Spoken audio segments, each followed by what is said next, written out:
Don't just dream about a brighter future. Go for it. If you want to pursue a career involving technology, look to a leader in technology education, ITT Technical Institute. ITT Tech offers career-focused programs in electronics technology, information technology, and drafting and design. Call 800-741-5123. You can develop knowledge and skills that you can use to pursue opportunities in a variety of career fields.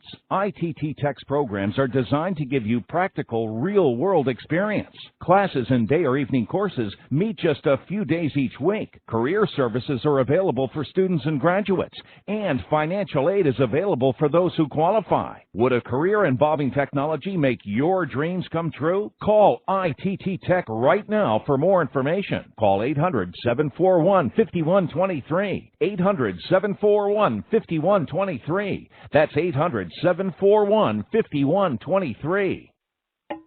Blog Talk Radio.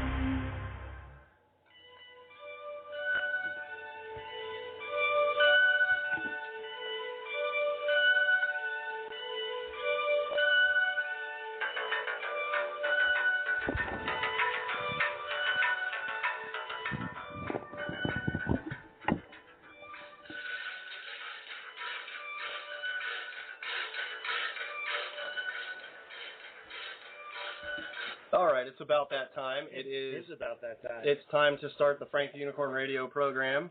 It's Sunday night. It's 7 o'clock. We're on the air live. We had to, of course, we always are paranoid about our music, so we cut that one a little bit short, and we're just doing a little rearranging in our studio because we're doing a remote setup tonight, which is cool. We are remote. Normally we broadcast from lovely downtown Delray Beach. This time we're out in Coral Springs, and we've got some treats in the studio. We do have treats. We don't normally have treats. Because it's Shocktober, and we need treats. That's right. It is the season of tricking and treating. That is correct. And so we've provided ourselves with some treats. We've got pumpkin-flavored Hershey Kisses in the studio. These are amazing. It's like eating a pumpkin pie. I love it. These things are great. Only tiny. I have to actually... It's very tempting for those to be there. I'm going to have to try to avoid eating those. But you brought them in here. I know I did. I brought them in here. Now I'm tempted with them, but there's temptation to remind me of how good they are, so that when I do get to take a bite of one, which will be during our music segment, so when I come back from the local music segment, we'll be playing a lot of music tonight. Yeah, I'll have my voice will sound just a bit different. That is one of the segments we've got for you tonight, actually, that we started on our show last week. We're gonna go back to that. We've got the local music segment. We've got This Week in Bacon. Of course we do. We do. This week, though, we don't necessarily have recipes. We've got some other cool bacon-related stuff, maybe a little unexpected, to talk about. No delicious bacon-wrapped unicorn horns or whatever those are? There's something you could. By the way, I made them and I posted the picture too on the website. They're really amazing. I'm sure they are. I should have put more bacon on them. Thanks for bringing me one. You're welcome. I should have. I ate them all. Harumph. I quit. Mrs. the Unicorn didn't even get any. This is my last show. So we're going to continue that. We've also got some other stuff coming up. We're going to talk about what we're watching. We're going to talk about bad. I think we're going to talk about what you're watching, because I haven't seen any of the things you're watching. Well, we'll talk about what you're watching too. You just have to bring up. I'm fascinated. I want to know what you've seen over the previous week, and we'll talk about that too. We've got the bad horror discussion. And I have to take umbrage at a movie that you included in the bad horror discussion. I used air quotes right there, listeners. Which one? We'll get to it. We'll get to it. Okay. You can take umbrage with me at that time. But boy, is that movie not bad at all. I think I know the one you mean. I think you do. I think so. And yes. It's a great movie, but I wanted to throw it in there. Okay. Anyway, it's an unexpected horror movie. We've got, of course, that famous actor you recognize but don't know. This one is it's a lady. A lady. It's a lady actor. Jill Schoen is going to be one of your favorites. If you hear a thumping noise, that's my heart. It is. Because I heart Jill Schoen. Yes, and we're also going to talk a little bit about junior high. Since Phantom of the Opera. We're also going to be doing we'll be doing the segment How Unicorn Are You? I've got a new unicorn quiz. Oh, hooray. For this week. Yeah, that's actually developing into something else. It's becoming a bit of a drinking game, but we'll talk about that as well. I do enjoy a good drinking game. Well, this is sort of the unicorn drinking game. We'll have to make pumpkin Ritas for next week. Okay. One of the things bacon Ritas. Bacon Ritas would work too. You know what we should try to figure out is if you made a pumpkin pie with a bacon crust, how would that taste? Awful. You think that would be bad? I think that would be a terrible thing. Really? For all of humanity. I don't know. Bacon Ritas might not be that bad. Maybe you a gotta pumpkin. put salt on the edge of the rim. Maybe anyway, a pumpkin pie with like a lattice of bacon across the top. I think I might throw up on the microphone. I'm not saying put whipped cream on it. You don't want to eat it a la mode. That's not good. No, you don't want your bacon a la mode. No, you don't. Okay. All right. Anyway. Generally So not. all right. Well, so of course we're gonna have more. Treat. Dude Fest does Bacon Ritas. Dude Fest does have Bacon Ritas apparently. Bacon What's Ritas is the a good website? idea. Bacon Ritas, it's BrutusTheDane.blogspot.com. Okay, Ritas cool. The Dane. All right, so bacon Ritas are a real thing. There's pretty much nothing that you can mention bacon related that wouldn't be real. I think the bacon pumpkin But- pie might be the one. Well, okay, I'm sure someone out there has probably tried it or is willing to try it. If Two we're great not, tastes that taste absolutely awful together. okay. Well, okay. I mean that's fair. Is it? Yeah, you don't eat juicy fruit and fruit striped gum at the same time. You do if you want to die happy. Two great tastes that I don't think would taste right together. Oh, that's some fruity deliciousness right there. Have you done that? I haven't. Okay. But you've All right. inspired me. So. All right. And I'm going to go twist a couple sticks of that into a nice little figure eight, and I am going to chew that sucker. Because it will have infinite flavor, although it won't, because fruit striped gum Fruit wears striped out gum like loses its flavor a second. the second you take it out of the wrapper. Yeah. It's like you inhale it. The wrapper is flavored, and right. that's all there is. Yeah, exactly. You've got to eat the wrapper to get the flavor. Yeah, it's a shame. And unfortunately, it's coated in wax. That's actually what gives it. And yeah. Yeah. We don't know if that's true. We're probably slandering fruit striped gum right now. I don't know if true. that, but who Maybe cares? we should tweet about it. That way we can label them too. If they're, you know what? If their memory lasts as long as the flavor in their gum, we're in the clear. That's true. Even though it's a podcast, They've already forgotten. we're in the clear. They'll never remember. That's right. All right. 347-326-9700. Twitter @FrankTheUnicorn and show @FrankTheUnicorn.com. So we're taking all your calls and contacts and such like that. Okay. One of the things, we are doing another contest. We gave away some, it was a big hit. Andres was our winner last week. He came up with the most creative use of bacon. So we gave away bacon bouquet. the bacon bouquet. An excellent idea. An excellent idea. I'm still floored by that idea. It was good, and I'm sure it's out there somewhere. Someone's tried it or will try it. But if nothing else, because he suggested it, would be a good reason to just give it a shot. You're darn tootin'. And because it was worthy of winning, it was a good enough suggestion. It was worthy of actually winning the ticket. So we are lucky enough. We're giving away 2 more tickets to the show. It's October 16th at Respectable Street. We're going to give away 2 tickets tonight. Yes, we are. Now, here's what we're doing. Now, this contest, we want the best either bacon or horror movie related band name. So you have to come up with a band name that either has something to do with bacon or something to do with a horror movie. That band name, the best one that we receive, either via email, via Twitter, or phone call, is going to win these tickets. So that's what we're looking for right now. A bacon or horror movie related band name. Yes, and I have a couple. I'll just say a couple. Okay, I have a whole list of some that I've come up with. Can I go obscure on you? Because I have one that I would love. I've always thought a great band name. Yes, go for it, please. Nancy's Hall Pass. For those of you who are Nightmare on Elm Street fans. Nancy's Hall Pass? Nancy's Hall Pass. That's a good one. I had my Nightmare on Elm Street themed band name would have been Freddy's Sleepwear. But I think Nancy's Hall Pass is better. I do. I think it's better than Freddy's Sleepwear. I don't know, because now I'm picturing Freddy in pajamas with a little red and green striped hat with a little pom-pom on it. With blades? Yeah. On the, right? Like a mace, like the head of a mace just hanging up. A flail, I guess it would be, because it's at the end of a chain. No. I think Nancy's Hall Pass is better than Freddy's Sleepwear. I do have a Friday the 13th one. Of course you do. I'm sure you could come up with one as well, probably in 5 seconds, while I tell everyone my Friday the 13th one. And then you can come up with one. You think you can come up with one? I think I already I'm putting you on the spot. All right. Hockey Mask Heroes. Crystal Lake Campers. Crystal Lake Campers. I don't know. That's a good one. Crystal Lake Campers is pretty good. Surviving Crystal Lake Campers? Living Crystal Lake Campers? That's a little much. No? Okay. All right. So, and just to give you, I know you're looking at the first bacon one is great on the list, isn't it? It is. It is. Okay, so another one, just to give you an idea, again, Band of Zombies would be an example. I think my favorite one that you have listed there might actually be Master Pork. Master Pork is another one. Okay. Excellent band.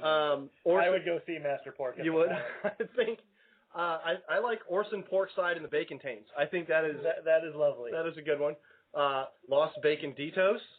would be another one. How about Dr. Julia Strangepork? There- You get a little Muppet reference We in there. we too. absolutely could. I do like Rindhouse. Rindhouse is great. Okay, how about BLTLC? I think BLTLC is a good one. Now, my favorite one, because it combines the two genres here. This is my favorite one. I may even change my band name to this because it's so Splatterpig. Splatterpig is good. Splatterpig is fantastic because you can imagine a pig with a hockey mask on and the glove at the same time with a sweater. I don't know that Splatterpig. anyone's going to do better than BLTLC, though. BLTLC. I think our listeners definitely have the opportunity. These are just suggestions. These are things we've come up with just to push you to inspire you to call us, Twitter us, or email us with your suggestions to win these tickets. So it's either the best bacon-related band name or the best horror movie themed band name. One of those two. You really think BLTLC is I really think BLTLC might be the winner. Well, I don't know. I'm picturing Lisa Left Eye Lopez with a little patch of bacon over her eyes. Oh, how about a sausage patty? No, I guess it wouldn't be the same. It would have to be the bacon. same. It could be Canadian bacon. I guess that's true. It could be. All right. 347-326-9700. Twitter at Frank the Unicorn and show at franktheunicorn.com. We're taking your contacts. We're taking your calls.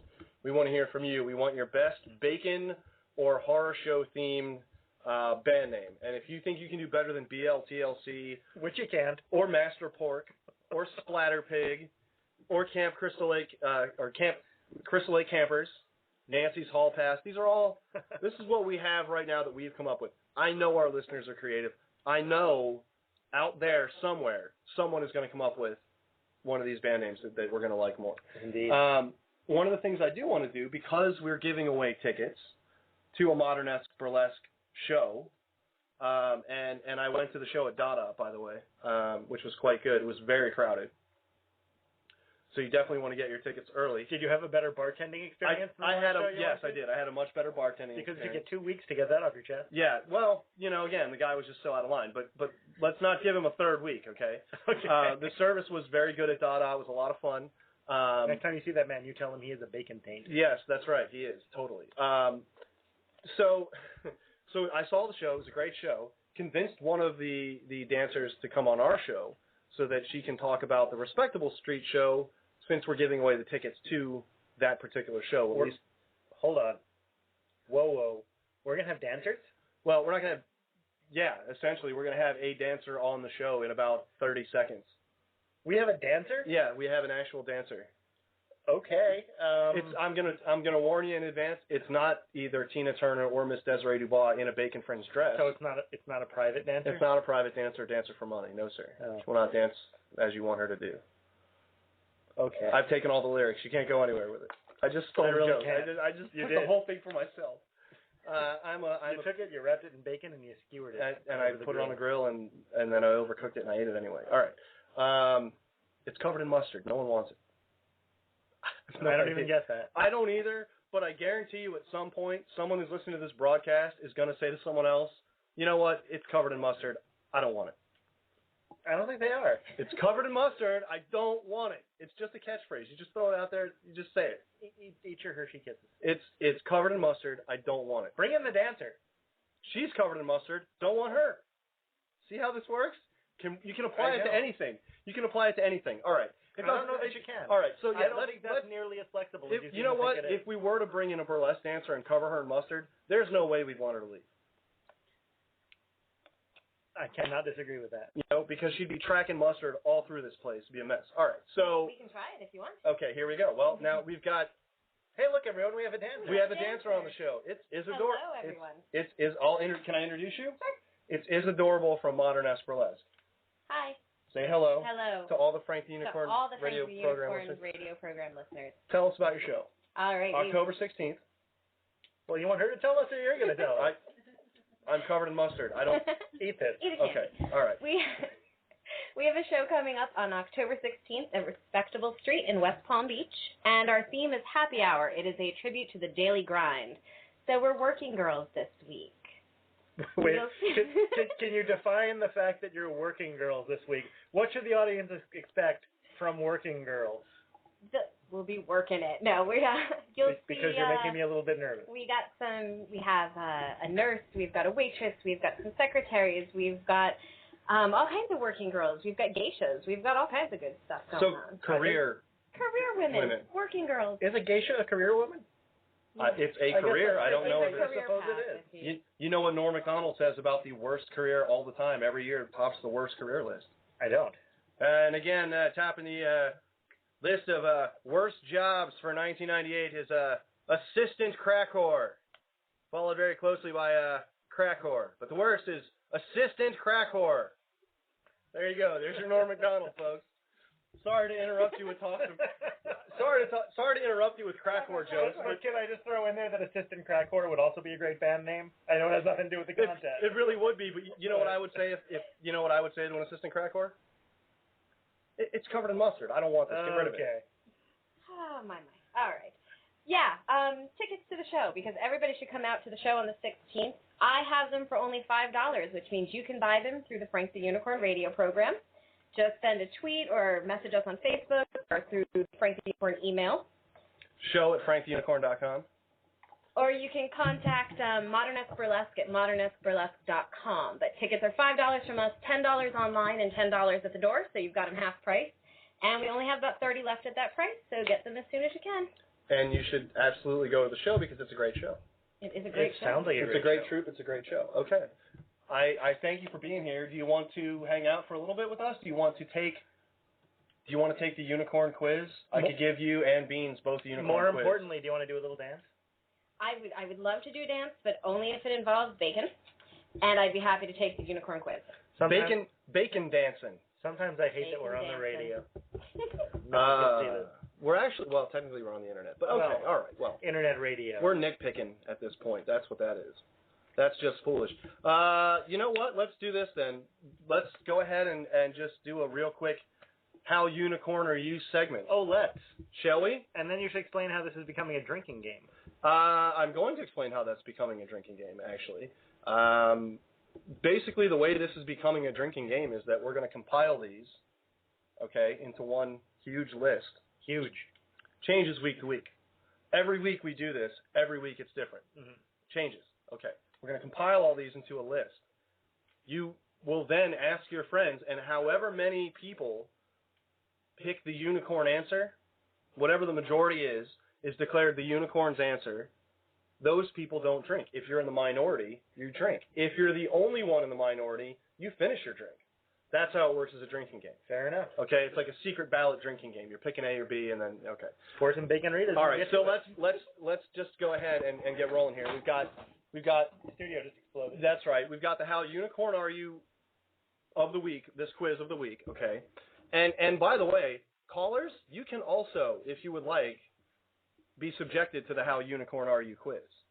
But for now, you can even tweet your answers at Frank the Unicorn. You absolutely can, and that's one of the things we'll be doing is tweeting these out, at various times so people can just get a little taste of. Little taste. Yeah, a little taste.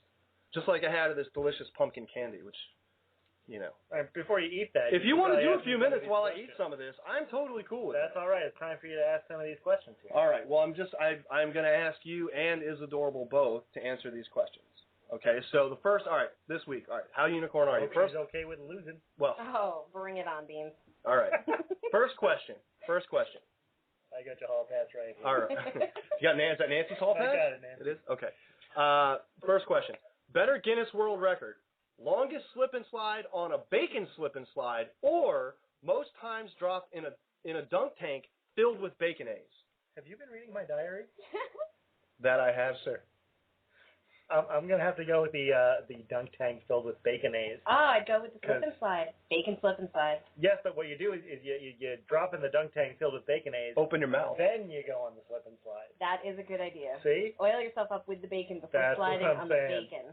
The Baconaise. The Baconaise. Okay. I think you may have gotten I think you've answered correctly with a audible answer there. That's a wild card. All right. Next question. More disturbing, very special episode.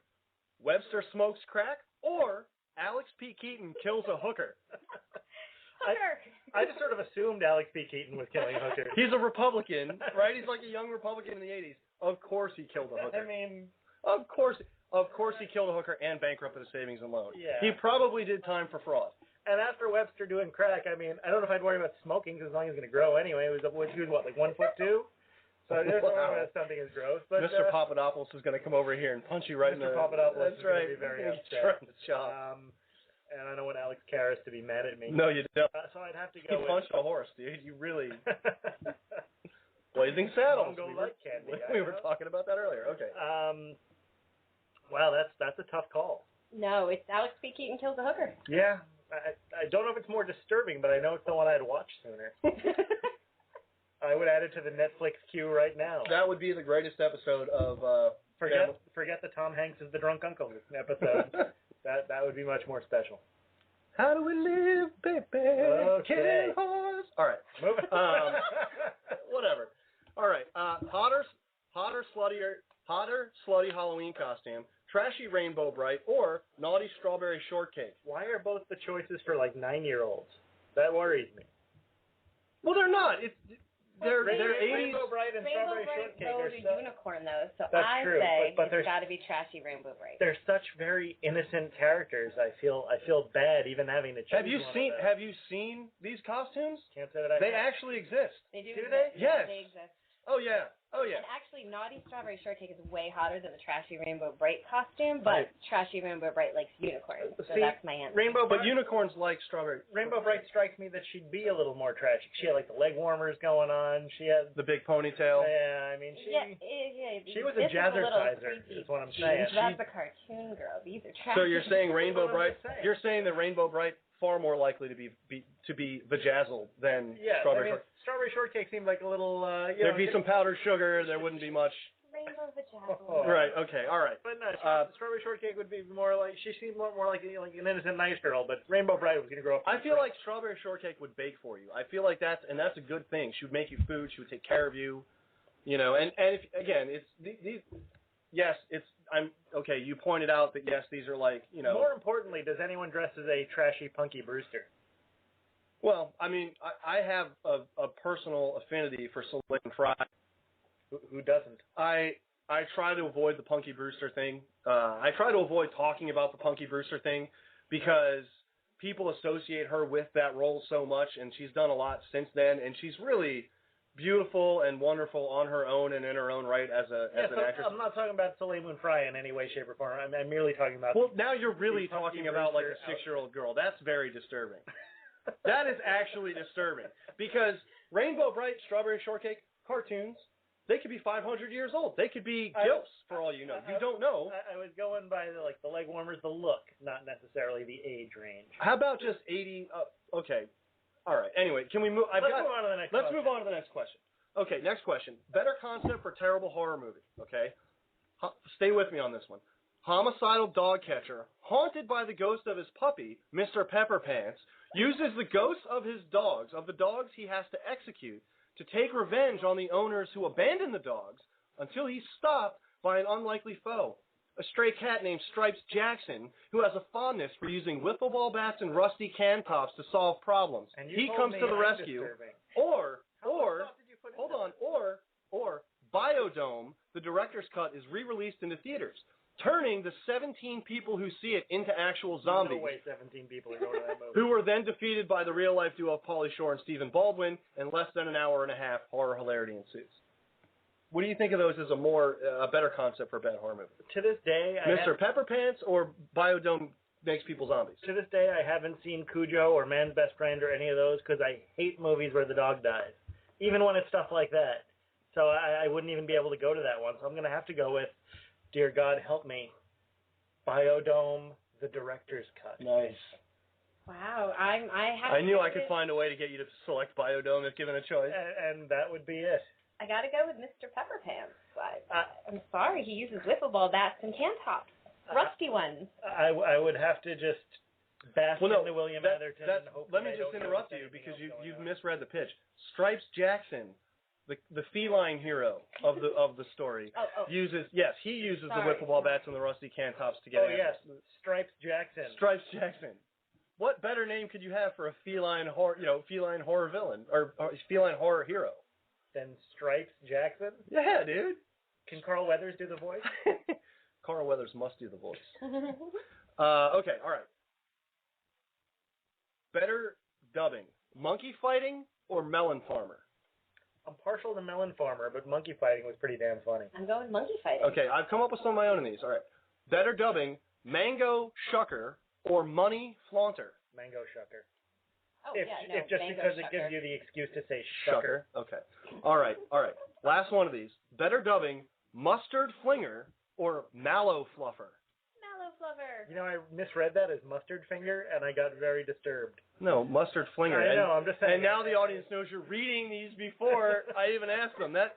Well, you've just ruined the bit. It Well, doesn't no, matter. It popped up when you read it. Yes, of course. Okay. Mustard Flinger, one who I got flings that. mustard. Mustard Flinger or Mallow Fluffer. It doesn't matter what it's the way it rolls off I'm the tongue. well aware of that. I'm going to have to go with Mallow Fluffer. Mallow Fluffer. Okay. Who would you rather kill, Freddy or Jason? Does it matter? They're coming right back. But who would you rather kill, Freddy or Jason? Who would be a bigger, who would you be more proud to be? Yeah, I killed that guy. I killed Freddy. I killed Jason. Which one, Freddy or Jason? Right. Freddy? I'd have to go with Jason, but it doesn't matter because 1 minute into the next sequel, you're getting a knitting needle in the eyeball. See, that's the thing. If you kill Freddy, you don't have to necessarily be in the sequel. But you do, and when you show up in the sequel, you're dead before the first reel's over. But there are characters in Freddy movies who survive the entire film and then don't ever appear in the series again. True. That never happens in Friday the 13th. It does. Does it? Tommy. He won. He never came back. But he turned into Corey Feldman. That's worse. He was Corey Feldman first. He turned into Tom Matthews. He got better. All right, anyway. Scarier to fight to the death, Pinhead or Chucky? Do you have a problem with Tom Matthews? No. Pinhead or Chucky? I have no problem fighting Chucky because here's something I've never understood about the Child's Play movies. Chucky attacks a guy. He's, trying to kill them. They're trying to push Chucky off of them, and he's pushing down and getting to them. What is he pushing off of? Why can't you just pick him up and throw him into something? I don't know. Put him in a box. Because put he's him in the possessed ocean. by the demonic voice of Brad Dourif, so he has demon powers and apparently super good guy strength, well, bad guy strength. But if you're fighting Pinhead to the death, your suffering will be legendary, even in hell. So, pretty sure I'd rather take on Chucky. Isadora, who would you rather? I would rather take on Chucky because I feel like I've got a bunch of feet on this guy. I'm like 3.5 feet taller than this guy. I could totally take him. What do you think? No, I would take Chucky. Yeah. You can't punch Pinhead. You're You more can't. than 3 feet taller. Well, okay, but you can't punch Pinhead in the face. No, you can't. You can't. It'll hurt worse for you. Mm-hmm. I would assume. The pins are already in his face. It's not like it's going to do more damage, right? Okay. Most in need of an excellent new either Frankenstein movie or Dracula movie. Frankenstein. I'm going to have to go with Frankenstein as well for a couple of reasons. Okay. One being that Dracula got the lavish, treatment with that the big old Ford Coppola steaming movie. pile of dump that he called a film. Yeah. I actually like that movie, but Keanu Reeves was in that movie. okay, In a dramatic role with an accent. And he was off. Well, there's no accent. He's grown young. Oh, look, Dracula's walking around in the daylight. Why have I never seen that in a film before? Oh, right, because it violates the very tenets of vampirism. You can't go walk around because that wasn't in the book, so that's fine. All right, anyway, it doesn't matter. Long after Dracula. Okay, But anyway. besides that, What everyone knows of vampires, however, they can't walk around in the daylight. Frankenstein got that movie where he's Robert De Niro's Jello wrestling with Kenneth Branagh. Yes. And I had tried so hard to block all that out. Frankenstein needs it Oh, more. that movie was just And so I'm waiting awful. for one of the Twilight movies to bring in a sparkly mopey Frankenstein.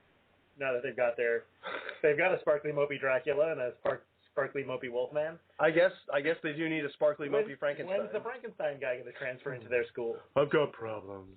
I'm a teenage monster was made in a lab. No one understands me. I'm gonna mope around. His bolts will sparkle. Yeah, really. Yeah. All right. How are they gonna make him look emo and depressed? He's Frankenstein. He'll look it. Okay. Well, he's Frankenstein's monster. I hate it when people do that. That's true. He is a monster. Frankenstein's the scientist that created the monster. Real quick, we got a Twitter coming in. A tweet. A tweet. Get up on your lingo. Sorry, Bia Bunny says strawberry shortcake is awesome. She has all her fruity friends and smells awesome. People Okay. are playing along about being a unicorn on Twitter. Yeah. Are they? They are. Awesome. And we have a couple of people who say that Frankenstein movies are needed. Frankenstein movies are needed. And they're Okay. all right. We agree with every one of them. Here's Here's a good one. Better drive-in triple feature. Now, wait till you hear all three, okay? Now, remember, it's a triple feature, so you got all three at the same time, okay? Serial Mom, Psycho Beach Party, and the original Friday the 13th, not the remake, the original, or Arachnophobia, The Fly, and The Exorcist. Is that the original The Fly or the Jeff Goldblum? That's our original of it, which would be the Jeff Goldblum version. It's not the original 58 version. That's a tough call because I genuinely dig all of those movies, except I never want to see Arachnophobia again because too scary. It actually terrifies me. Despite that, I can watch any horror movie in the world, but when you get spiders in there, no, thank you, sir. You know, I agree, and the reason why that movie is because that movie's terrifying, and it's because you'll never actually encounter a vampire. Sorry, 14-year-old girls. You'll never actually encounter Frankenstein's monster. Okay, you are definitely going to encounter some spiders. Like a spider crawling up your drain and biting you in your sleep and stuff like that. That stuff will happen. It does happen. I love Serial Mom and the original Friday the 13th. Not a big Psycho Beach Party fan, but it'd be worth it to see the other two again. But The Fly is one of my all-time favorite movies. Cronenberg's version of The Fly I just adore. I could watch it every day.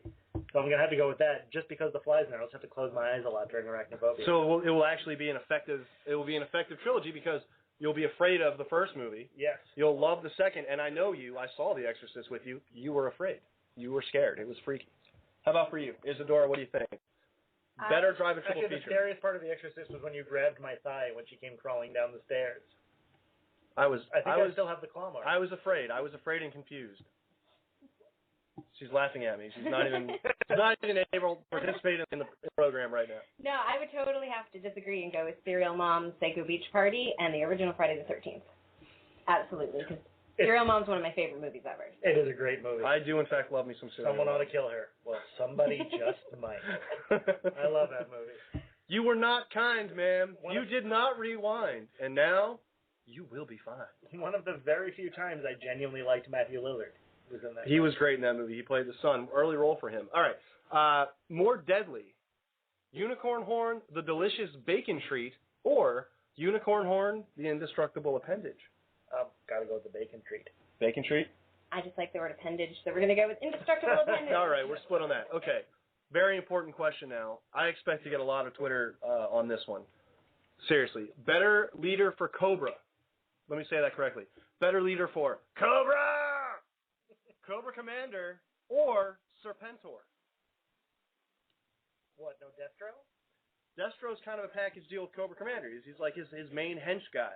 He is his main He hench just guy, happens to have a silver head and face. And now, are we talking for real Cobra Commander, or are we talking like Joseph Gordon-Levitt Cobra Commander? I did not see the new G.I. Joe movie, so I'm going with old school cartoon Cobra Commander. As much as I dig Joseph Gordon-Levitt, I gotta say, if it's the classic Cobra Commander, there is no other choice. It is the classic Cobra Commander. Cobra Commander? What do you think? Cobra Commander or Serpentor? If you disagree, he's going to build a weather machine and he's going to kill us all. Well, then Cobra Commander it is. A Okay, weather machine, though, really? I agree. I think he was big on weather machines. Yeah. Cobra Commander. That was a big power. He would just change the weather. Well, he was big on. He had a lot of schemes. That was one of his favorite schemes. Trying to take over. Change the world. Yeah. The weather machines are really big in Cobra. He wanted to take over the world. However, he was very lazy. He didn't want to do it a country at a time. He just wanted to get everyone and get them to bend to his will and submit all at once. Therefore, he would get the weather machines and like these grand experimental, weapon systems where he could threaten the entire world at one time. Because again, he was taking shortcuts. It never worked. A lot of people to threaten. And that's the thing. You learned that from watching G.I. Joe. You can't take shortcuts. You'll end up like Cobra Commander. That's a great letter. It says F-U-C-K Cobra. I can't say the word, but I spelled it. All right. Well, so our listeners who can't spell are clean-headed right now. Whatever. It doesn't matter. Okay. Let's get back to how unicorn are you. Now, next question. I'd rather give a ride to a drunk Panda Bear in Heat or a sober John Voight. Panda Bear. Panda Bear. Okay. Yeah, yep. All right.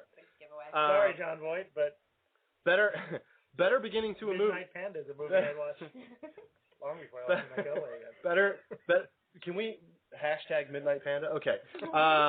Better beginning to a movie, Once Upon a Time, or In a World Where Nothing Is As It Seems.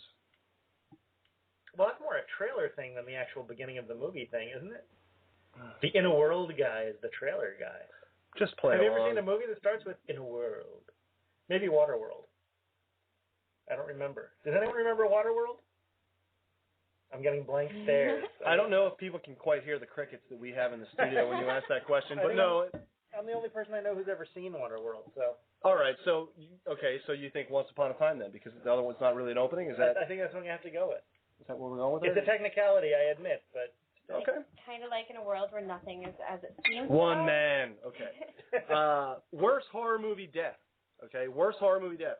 Killed by a leprechaun while in drag, or face ripped off and worn by psycho mutated turkey on Thanksgiving. Psycho mutated turkey on Thanksgiving. I haven't seen that movie yet, but that sounds like an awful death, so I'm going to have to go with that. I believe that you guys made a good choice. Can I give you my favorite horror movie death? In my brain? Absolutely. It's from Friday the 13th, Part 7, and it's not a particularly great kill. It's the sound effect that makes it. Jason takes a little party favor horn thing Yes. and jams it in someone's eye, and it goes, ha. And every time I hear that little ha, I laugh so hard My favorite for minutes on it.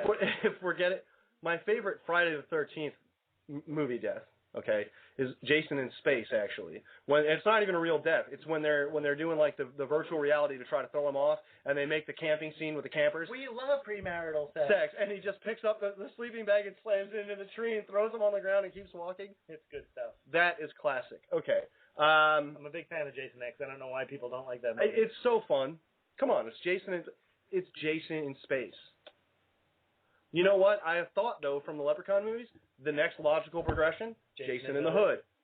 Then, Jason back to the I Hood. think they tried going that way with Jason Takes Manhattan, but then they spent, an hour and a half on a boat and 10 minutes in Manhattan. So Yeah, 10 minutes in Manhattan where he was, and the toxic waste in the sewer of New York City is the thing that can kill Jason. Well, it's horrifying, the fact... Machete to the face? No. The fact- Hatchet to the head? Nah. The fact that they flush toxic waste through the sewers of Manhattan every night at midnight. I love how that movie presents that as fact. Yes. They just run into a dude in the sewer who's Yep. like, well, it's almost midnight. You kids should get out of the sewer because we're about to do our nightly toxic waste flush. Never mind all the rats, vermin, and filth down here. That, completely safe, no problem. It's the toxic waste you have to worry I about. lived in New York when I saw that movie, and I was horrified by the thought that they were flushing, because I took that movie as gospel. I was, 10? And I guess I was 12 or 13 at that point. Yeah, But yeah. still, the fact that they flushed toxic waste through the sewers of New York every night at midnight. Oh, boy. All right. What does that do to the chuds? I don't know. It can't be good. And they wonder why. Not be good for And the they chuds. wonder Save why. the chuds. And they wonder why they have mutant alligators. Hashtag save the chuds. Save the chuds. All right. Which Adam Sandler character is really more of a dick? Happy Gilmore or Billy Madison? I'm going to go with Billy Madison only because I personally always wanted to punch Bob Barker in the face. So Okay. that's not really true. I have nothing against Bob Barker. I just wanted to say that. But I think Billy Madison was much more irritating. He was, in my opinion. But is adorable. What do you think? I've given away the unicorn answer now. Well, then I'll go with Billy Madison. No, I actually really like Billy Madison, so I would have to say Happy Gilmore. Because he's funny too. Which one was the one where Brad Whitford was the bad guy? That was That Billy was Billy Madison. Right? And Bradley Whitford was incredibly annoying, and he was horrible. But Billy Madison, with the swan and conditioner is better. I don't know. He's a personal favorite of mine. He did a lot of that little baby voice thing he does. And that always Yeah. Oh, kinda I love irritates me. that. All right. Better bad horror actress. Jill Schoen or Linda Blair? Now, you're not saying they're bad actresses. You're saying they were Bad horror. movies. Right. Bad horror movies. Okay. Yeah. Although Linda Blair's a bad actress. Sorry, Linda Blair. That's not nice. I'm going to have to go with Jill Schoen only because I've seen her in more things. I've only really ever seen Linda Blair in the first two Exorcist movies. Okay. And Repossessed. I'd have to agree, Which I don't although think counts. Repossessed is awesome. It But is. I would go It is with a good- Jill it is Schoen. And her good script. cameo in Scream, but that's about it. Okay. Scary or unknown horror film? The Burning or Sleepaway Camp? Oh, The Burning. The Burning? Burning was scary as hell. I haven't seen either one. I think The Burning as well. Sleepaway Camp, I love the ending, but getting there I'm is going to forever. get you to watch The I'm not Burning gonna give with away me the so you ending. get scared and get Yeah. close to me. But Sleepaway Camp, I won't tell give Mrs. the I won't Unicorn. give away the ending, but it's almost worth sitting through the movie to get to the end, but not really. It's close. You're better off. There's a great movie called Going to Pieces, which is a documentary about slasher films. in which they very happily give away the end of Sleepaway Camp. Oh. So feel free to watch that as much as you want, and then we get to skip all the You don't have to watch stuff from Sleepaway Camp. We just got another tweet in. PR Diva Rage says, "Oh no, almost forgot about Frank the Unicorn. I'm glad you remembered, and I'm glad you're now listening, and we appreciate it." Hi, Rach. Okay. Say hi, Beans. Okay. So we've got now the last question, and this is one that Is Adorable really, really should be in on in the answer. It's a bit strange, but we're going to go with it anyway. More attractive to the ladies, Michael Myers or Candyman? Before I answer this, I have a question. Okay. Are you referring to the white masked slasher Michael Myers Yes. or the scary one? The white masked slasher Michael Myers, Oh, who thankfully doesn't tell the same joke in every film. well, then that's easy. Candyman, by far. I'm actually looking at the photo of Candyman now. He is Tony Todd. It's Tony He is Todd a- with a hook for a hand. He is a smooth Oh, guy. yeah, guys, totally yeah. Candyman. But more importantly, you got to hear Candyman's voice, and Is then it you know sexy? that. Oh, you have no idea. Can Tony? you guys do a version of it? Come on. No. I wish I could. No, we can't. We're mustard flingers. We can't do that. But Tony Todd has one of the coolest voices in Hollywood. You know, Candyman's kind of hot. See? Let's go And he with wears that. fur. And, Can't go well, wrong. and hey, men who wear fur. Yeah.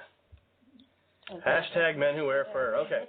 Also, I gotta 347. give props to Candyman because it's just a great movie. It is a very good movie. It's actually a very scary, very well done, very good film. From the Academy Award-winning director of Chicago. No, I'm sorry, he did Candyman too. Plus, very frightening. I mean, it was a very frightening movie. It was a good movie, but it was scary as well. All right.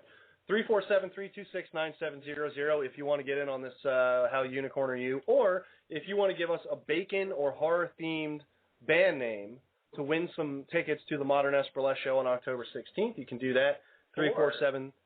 347-326-9700, or if you want to tell us whatever happened to Xander Berkeley from Candyman, because I was really like that guy. there you go. No idea what happened. You could do that too.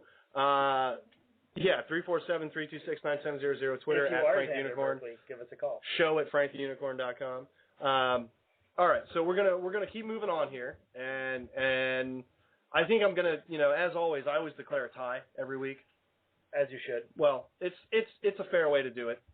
So let's do this. Well, thank you for playing with us. Is Adorable? Yes, Is Adorable. Thank you for playing with us, and we are sure everyone's going to come out and see the show on October 16th at Respectable Street. Yeah, this Saturday night, Respectable Street on Clematis in West Palm Beach, and we go on at 11 p.m. So come check us out. Tickets are $5. 11 p.m. is the one at night. That's correct. The one at night. The burlesquers come out at If night. you get there at So 11 a.m., you're in trouble. There's nothing happening. tweet, email, Facebook, Frank the Unicorn. Get your $5 tickets. There's only about 30 left, so Or- hopefully we'll see you there. Or better yet, 29 left because I'm taking one right now. okay. Or better yet, give us your bacon or horror movie themed band name, and you'll win tickets. You'll win them for free. You won't have to pay at all. And if you are a bacon or horror movie themed burlesque dancer, then I think we can also just give you a ticket. If that's the case, call us. We'll put you on the show for the whole rest of the show. That's what I'm saying. You can have the last hour and 18 minutes. We'll sit here and eat the pumpkin candy, and you can just do the show. We'll go watch Candyman. That's what we'll do. No, actually, what I'll do is I'll make you watch what I watched this week, and we're going to get into what we've been watching, what we've been watching, what I've been watching, and what you have also been watching, because you can also talk about the stuff you've been watching. I'm sure some interesting things The have come problem up. is all I watch are reruns of Scrubs lately.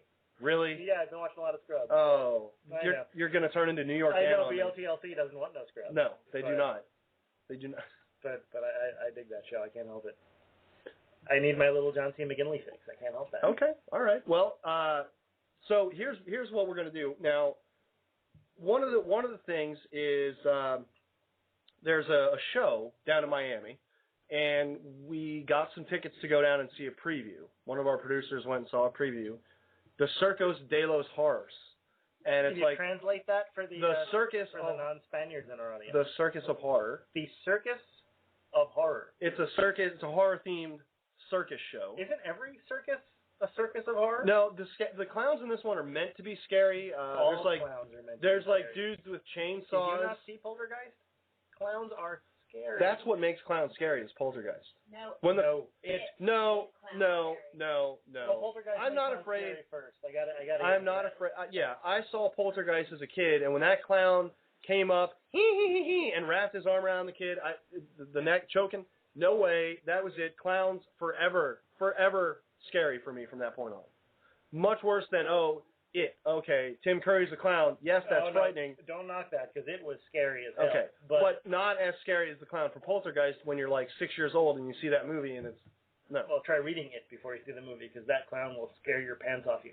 I read it. Why would your pants before go I saw away the if you movie? get that scared? I don't know. They would run away from you. But that clown scared me to death. So you know the best way to lose your pants apparently to get yourself pantsless. Either tell a lie and have them catch on fire and burn away. It's true. Or frighten yourself and your pants scare your pants off. They will disperse. They will leave. They will go watch Rainbow Bright. Scared Pants. Maybe that would be a good band name. All right. 347-326-9700. So what we're watching now, I watched a piece of cinematic genius. Okay? It sounds like genius. It's just brilliant when you realize what went into the production of this movie. Because there are some films that people spend a lot of money on and they look like crap. And they're unconvincing and they're no fun. We agree on that. We mentioned Waterworld. There's an example. Okay. Damp Max. Yes. Okay. So, sorry, Kevin Costner. All right.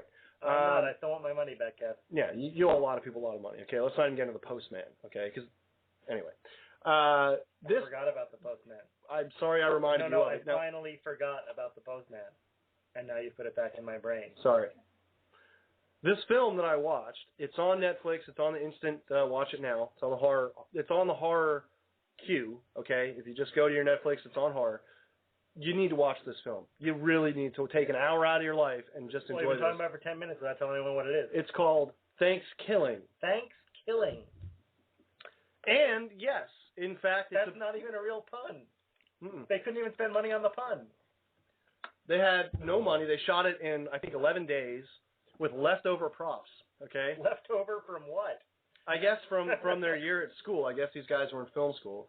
But it's a horror movie, and the concept of the horror movie, the plot is 5 college kids on their way home for Thanksgiving break are attacked and systematically hunted down by a mutated ghost turkey. It's a turkey that was created by a shaman, and every 505 years, not every 500 505. years, every 505. Freedom costs $1.05. There you go. It comes back to kill. And so these guys happen to be unlucky enough where it's coming to kill them. So, which makes me wonder about my new band, Mutated Ghost Turkey. Mutated Ghost Turkey. That would actually, if you have a suggestion for a band, a horror movie band name or bacon-related band name, 347-326-9700. Mutated Ghost Turkey Bacon. Okay. It's already a thing. Mutated Ghost Turkey Bacon? Turkey bacon Really? is already a thing. Oh, Why man. can't it be mutated in a poltergeist of its own? I guess. I mean, boy. Wow. I don't know. I think that I think it was a great movie. I think especially when you watch it and you see understand that these guys had no resources to work with, and they made a competent, somewhat good-looking film. It's pretty impressive. Mutant killer turkey. And I gotta say, it's just damn fun. Is it more entertaining than the 2 minutes that were Eli Roth's Thanksgiving trailer from Grindhouse? I would say it was definitely more entertaining. I think that's impressive because that was a fun trailer. I think it's as far as fun and just being a fun movie and having fun with it. It's one of my favorites. It really is, especially when you watch it and knowing going in watching it that it's just 2 guys who were buddies who at the end of school were like, look, we got some time off between our next classes. Let's take all this stuff we've acquired that most people would just throw away, and let's make a really bad horror movie out of it, and then they pull it off. I'm a big fan. I think that was Where do you acquire a mutant turkey puppet? They somehow managed to make a mutant turkey puppet. I don't know where they got it from, but they made that right there is commitment. There you go. Now, the other. Well, here, give us your project, because that's the one I've been watching and in love with. What did you see this week? I haven't really seen anything. It's like I said, I haven't just Scrubs. I haven't had the chance to watch any movies this week. Because my other one that I watched this week, not a good film, very 80s film, a lot of mullets, ton of mullets. I enjoy a lot of lace gloves, mini boots, the whole deal. Very 80s, made to order. That was an Ali Sheedy vehicle, was it not? It was Ali Sheedy, Michael Ontkean, Oh, wow, I forgot all about him. Ha-ha. And he was on Twin Peaks, which I adore. Michael Sheriff Onsheen. Harry S. Truman. Yep, and we were going to Tom Skerritt. I was going to actually think about using Tom Skerritt for that actor you know that you don't know. I was thinking about that. I think people actually know Tom Skerritt, don't they? I think so. I think we From had Alien. I mean, that's well, not the love yeah, for Tom Skerritt. we We had- had picket fences. I mean, that was a big deal. See, that's the thing. We had this whole discussion. Tom Skerritt is sort of like the third mustache in Hollywood, right? After your Selleck and your Reynolds. Exactly. Although I would reverse those. I would put Reynolds first. Oh, sure. Mustache-wise, you got it. Because he kind of originated the whole "look at me, I've got a mustache," and then Selleck took it to another level, obviously with the Magnum PI. Yes. And now he's got the goatee going on, so he's doubled the mustache. there you I go. don't know if he still does, but he had that going for a while. He had lost the mustache for a little while, but he refound the mustache way. He knew that was a mistake. It was a huge mistake, and Didn't so work out so well for Burt Reynolds either. no. But see, but Tom Skerritt, I have not ever seen Tom Skerritt without that stash. I'm trying to think if I have it. I don't think I have. Yeah, he's like, that's what I say. He's like the third most famous mustache in Hollywood. Yeah. And only because he's again another. He would be a good pick for our actor that you know that you don't know, because he's a great character actor. He's very good in things. People recognize him. But if you go up to someone on the street and say, "Man, love that guy. Do you know who I'm talking about?" Dig me some Tom Skerritt. Yeah, I love Tom Skerritt. They would say, "Who?" I don't know that they would. I think people know Tom Skerritt. I think Tom Skerritt. If you know Tom Skerritt, give us a call. What's our number? 347-326-9700. Nice setup. No problem. You could also email us, show@franktheunicorn.com, or Twitter @franktheunicorn. Give us a Skerritt tweet. Okay, let's see. We've got a band name coming in from Twitter, @LiquidIce75. She's Headlock, our buddy Headlock, says Grease Drippings. Grease Drippings. Grease Drippings. That's actually a pretty good band name. I would get a T-shirt that says Grease Drippings. Okay, I guess. Grease Drippings and Splatter Pig, would that be a good twin bill? Yeah, I like Grease Drippings. That's a good name. All right, I'm getting handed to by the producer. Little convo going back on Twitter, scariest movies of all time. I'm glad you guys are doing a show that we're not involved in. But, okay, I'll mention this. @BeABunny says Exorcist. PRDBRH says Chucky. Well, we're talking about horror movies. There's no reason they can't bring that up. No, of course we can. That's why I'm reading it, yeah. Someone really thinks a Chucky movie is the scariest movie of all time. I guess. I mean, maybe. I don't know. I don't know. He's a Muppet. At My Fish Girl says House on Haunted Hill, the original, which, okay, I could... That's a blast. That's a good movie. The remake's actually a lot of fun, too. I like the remake of that movie. We could do a scariest, we could kind of make that a thing, but... I think what we should do is we should probably do a web entry, maybe a web poll of scariest movie, and then what we'll do is you can actually select what would be on that list That'd be cool. based on your vast experience with horror. The original House on Haunted Hill is coming back to theaters for one night, October 28th. Oh. I'm very excited. It's a Fathom event from the guys at Riff Track. The Mystery Science Theater guys are doing House on Haunted Hill. Oh, are they actually riff tracking it though? Oh, yes, they are. Oh, see, well that Live. takes something away from it if you're going to see it as a horror movie. And, But it's still a blast. you got Tom Servo and Crow over there ripping on it. That's a good time either way. I mean, it would definitely be fun, but like I said, it just takes away a little of the horror elements, But yeah, Made to Order, bad 80s movie. Bad 80s movie. You've never seen it? I've never seen Ali Sheedy headline anything. I tried There's a with reason. that one she did with Judd Nelson, Blue City. I think I got 20 minutes into it and gave up. I think I might be the only person on earth who remembers it. I guarantee you right now, Judd Nelson does not remember Blue City. Judd Nelson probably doesn't remember a lot. That's probably true. I'm sure at some point Judd Nelson's walking around his house and he just has a revelation and says, "Oh my God. Oh my God. Oh my God. I was on that show, Suddenly Susan. I was on that show.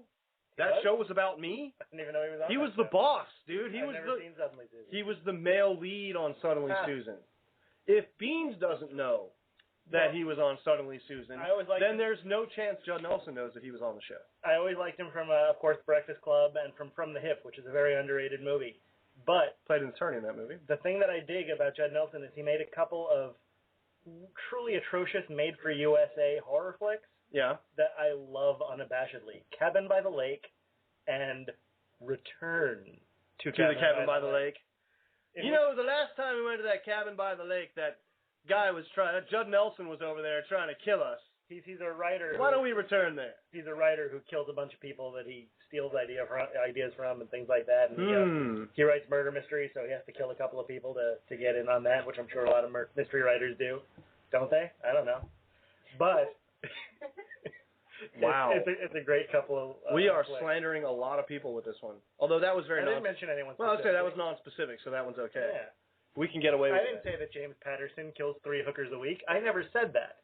I never once said that James Patterson kills 3 hookers a week. You know who does kill 3 hookers a week? James Patterson. Alex P. Keaton. Probably also true. They just don't do an episode about it because it's become a regular thing. So if they have James Patterson killing hookers on the next episode of Castle, I'm going to be very upset. Someone's getting sued. You know that somewhere they're going, damn it, we're already in production on that episode. What are we going to do now? I doubt highly that that's going to happen. You never know. I don't know. Okay, Castle. Crafty like that. The show with Nathan Fillion, yes. Actually. Okay. All right. Jeez. Wow.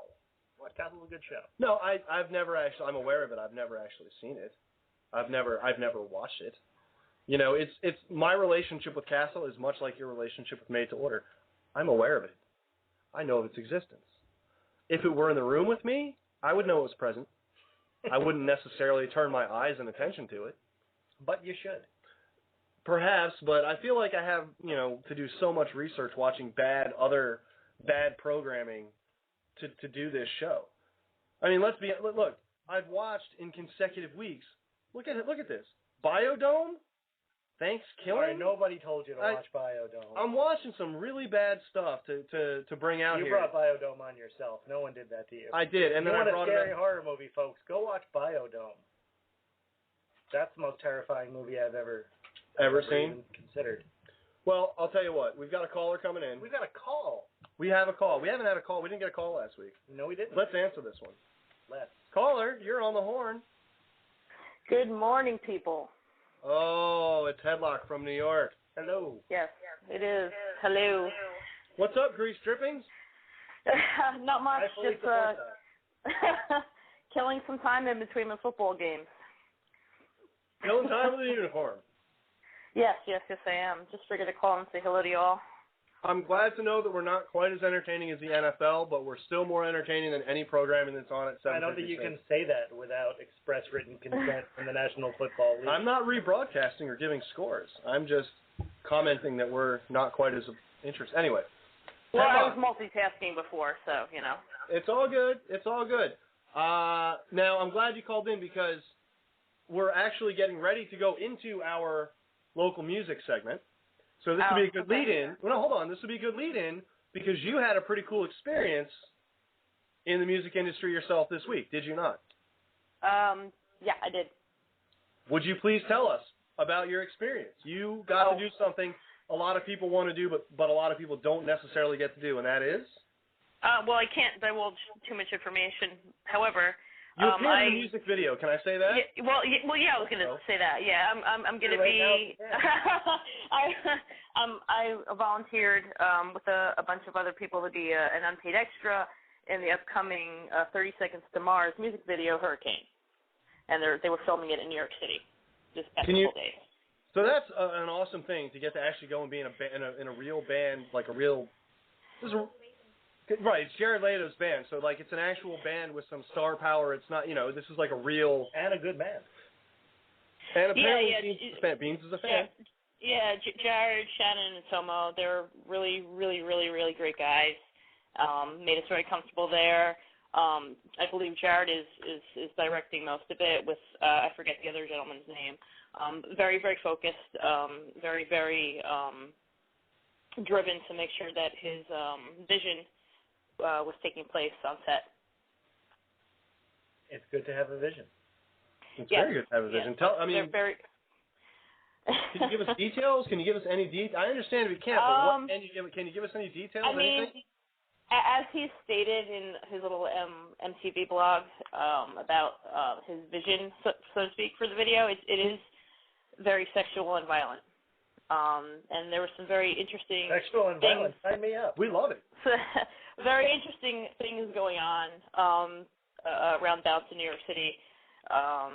That again, I can't really get into. I didn't see a lot of the scenes, but we see people walking around, and I know what I did. but it wasn't really sexual nor violent. But well, all right. Well, then we don't want to hear it. Well, I would expect violence, but okay. Can you? Well, can you give us an idea what we partook in was a happier type of atmosphere for one thing, and then on the second day, those of us who decided to come back, we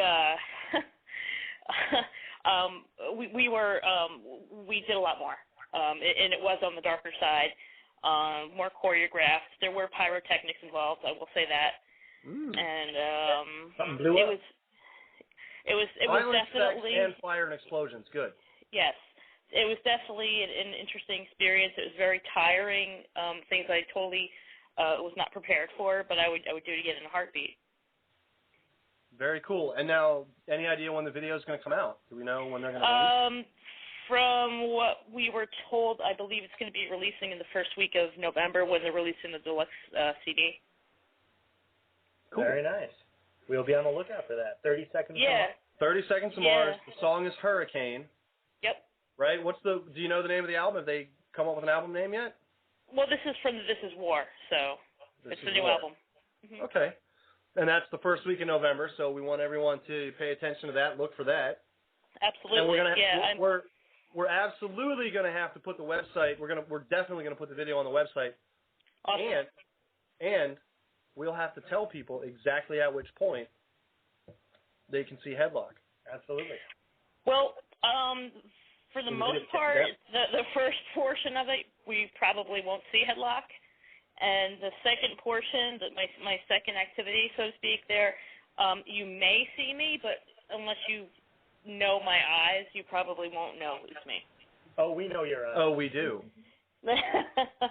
So Indeed, I'm anxious to see the video myself, despite whether I'm seen in the video or not, because just from everything that I saw the past 2 days that I was there, I'm very curious to know how everything played out. All right, cool.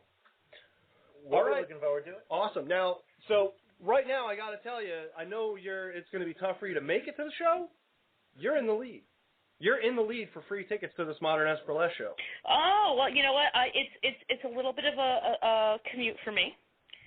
So I would say the Beans Fund. I will don't please donate them away to the next lucky caller or person who tweets on my behalf.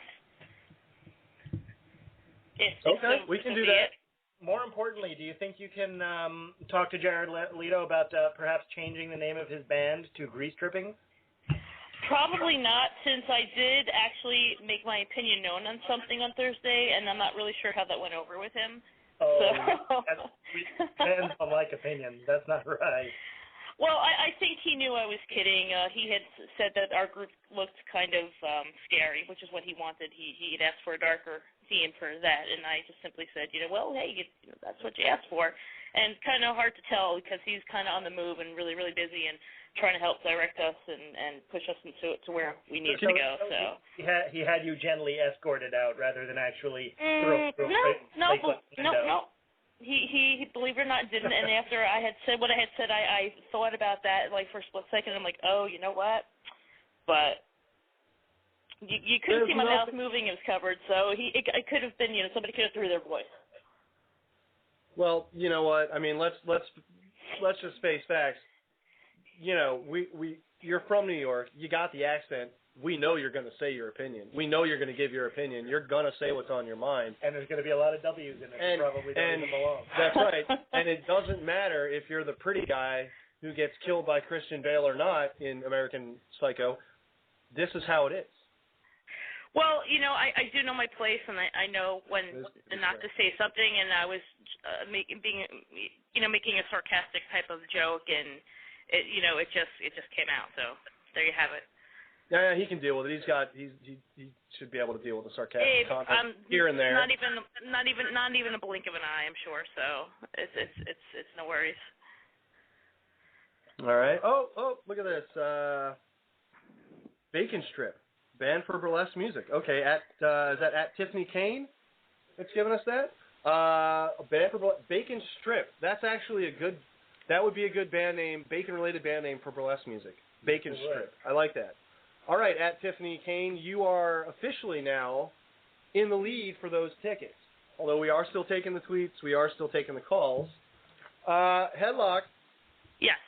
Let me ask you, do you want to take a real quick How Unicorn Are You quiz? Sure, why not? All right, I'm going to give you just a couple questions, though, all right? All right. I'm going to give you a couple random questions. We're not going to do the whole thing because I want to get to the music segment, and then we've got This Week in Bacon coming up as well, and we need to talk about Jill Schoen. All right, real quick.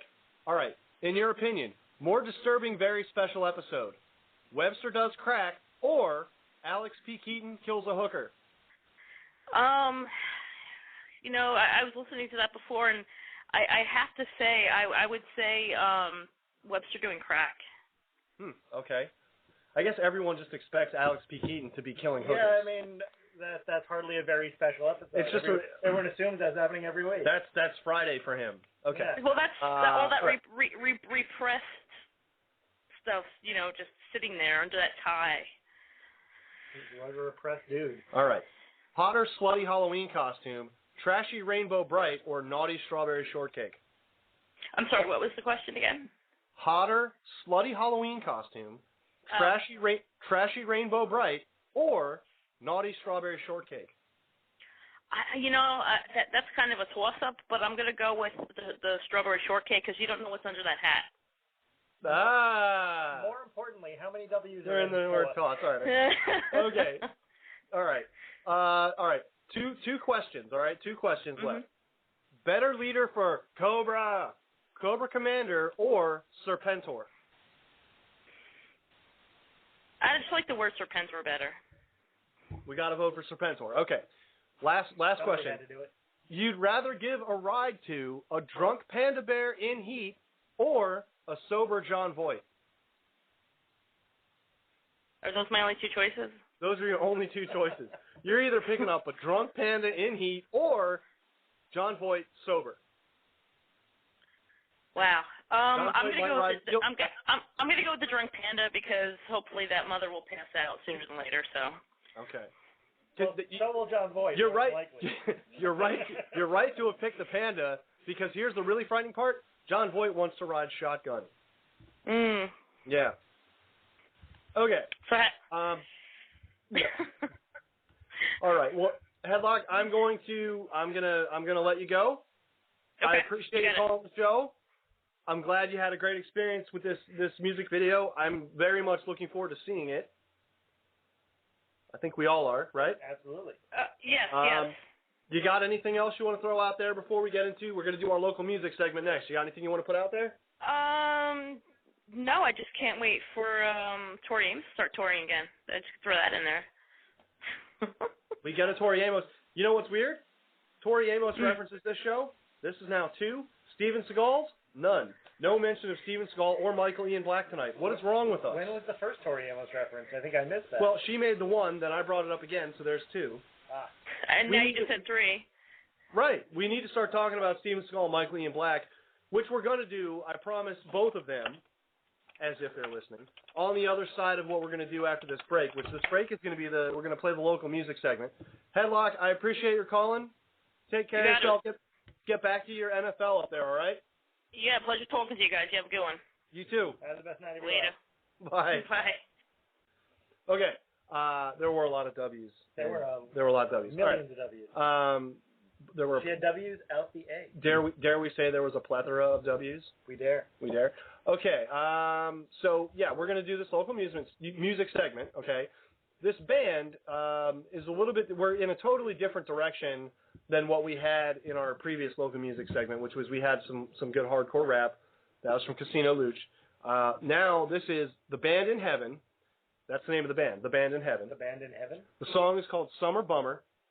And I want to mention real quick, the singer, and I want to try to see if I get this correctly because I understand a lot of people don't, is named Utesh Isildak, and the other member of the band is Lauren Dwyer. They're a shoegaze dream pop band from Orlando, West Palm area, and they're actually playing at Moonfest in West Palm Beach on October 30th, and they're playing at November 5th at Propaganda in Lake Worth, and that's for the Kill Now EP release. They have an EP coming out called Kill Now. And we're very, very happy to be featuring them on the show. We're ecstatic that they'll be playing at Moonfest and again at Propaganda, and we want to thank them very much for sending us this song. So we're going to play it now. It's The Band in Heaven, and this is Summer Bummer.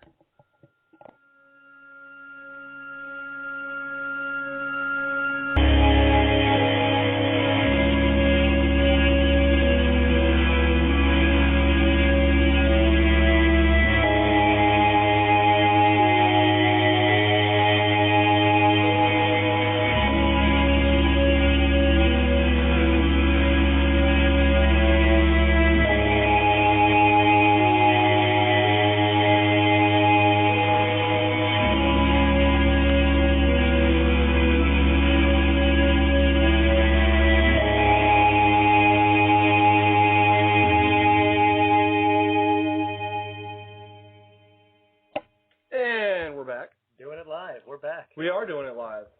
We're doing it live all night for the next 48 whole minutes. Okay. So now that we're back, that was The Band in Heaven, Summer Bummer. Again, they're going to be playing Moonfest on October 30th in West Palm Beach, and they'll be at Propaganda on November 5th. So go ahead, check them out. Absolutely. You can check them out on Facebook, check them out online. We'll have the links as well on the Frank the Unicorn website on franktheunicorn.com. We're still taking calls for our contest, 347-326-9700, Twitter at Frank the Unicorn, and show at franktheunicorn.com if you want to get in on it that way. We're looking for Best Bacon or Horror Movie-themed band name, and that's going to win you 2 tickets to the Modern S Burlesque show on October 16th at Respectable Street. Right now, at Tiffany Kane is leading with the band name Bacon Strip, which is a burlesque-themed band name she gives us. There's got to be something coming out of the movie Carrie. Like, there's something there, and I can't get the bat off my shoulder. I know there's a joke to be made for You're just waiting to swing. A bacon band name. I just cannot do it. With Carrie or a horror Carrie, movie? Yeah, okay. Because of pig's blood. Oh, right. Okay. All right. Real quick, let's go ahead and talk about. Well, I want to do This Week in Bacon first. Now, normally we would do the actor first. We would do our actor. Then we would go into This Week in Bacon.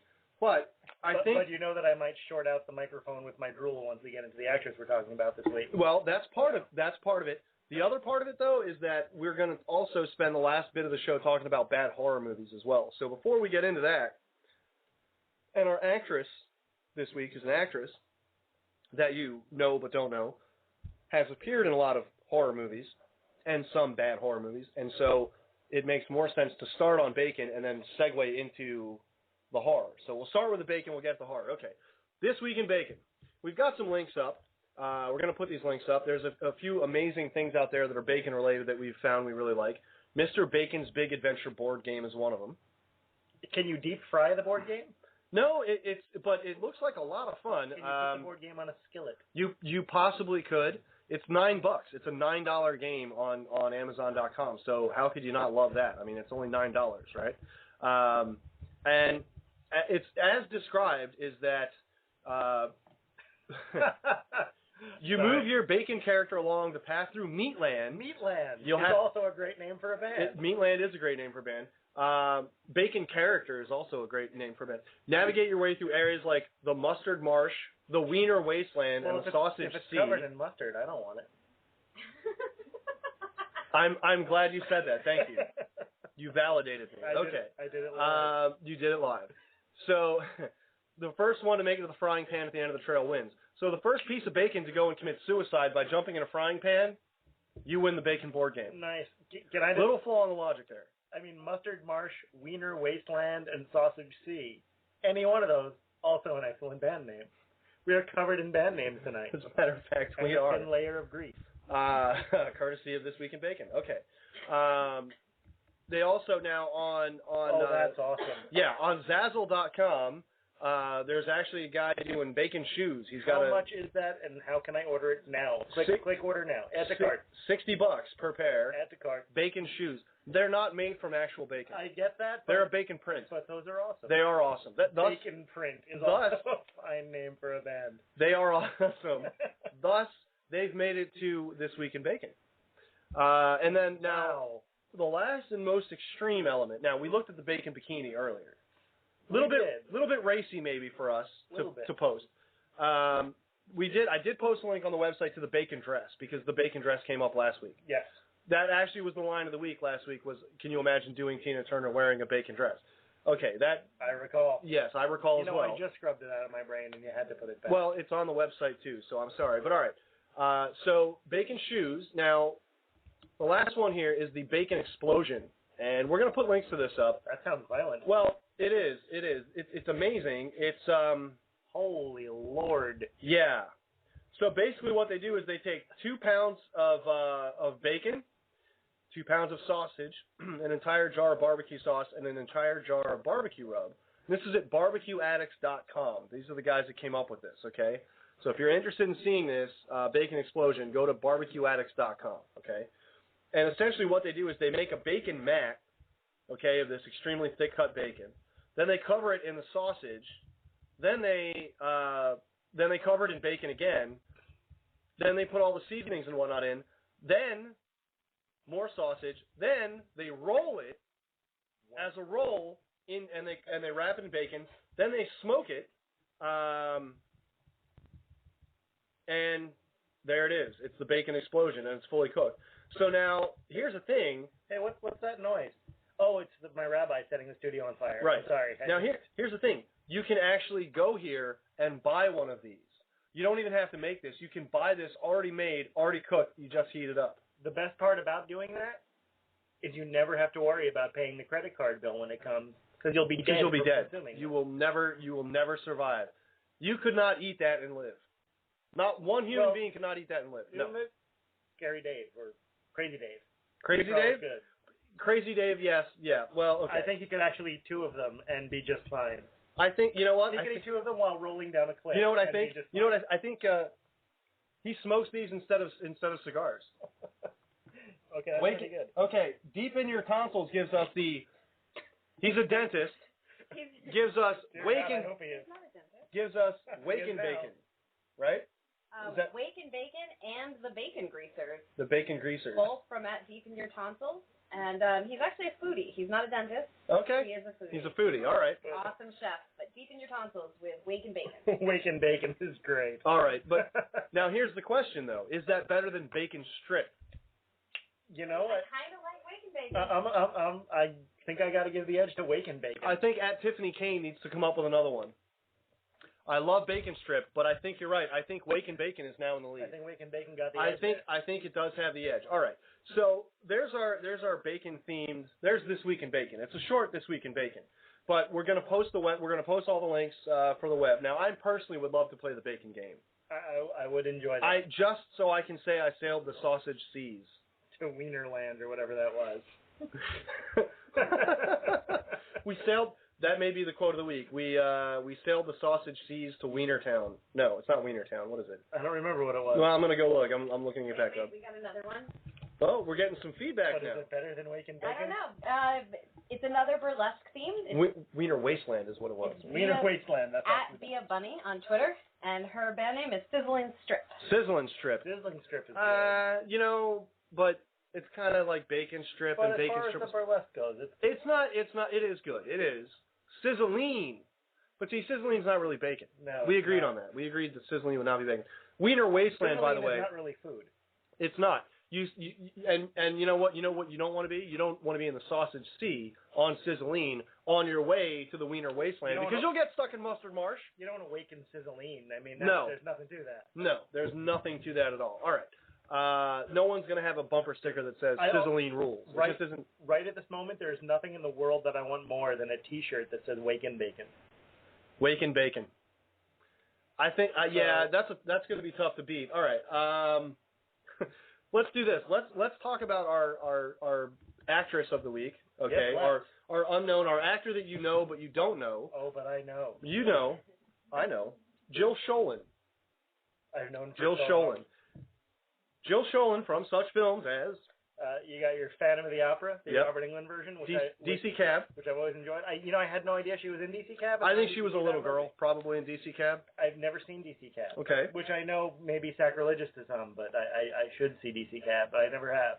But I know her from the remember back when The Stepfather was a great movie? Mm-hmm. Because it was, and then they remade it terribly.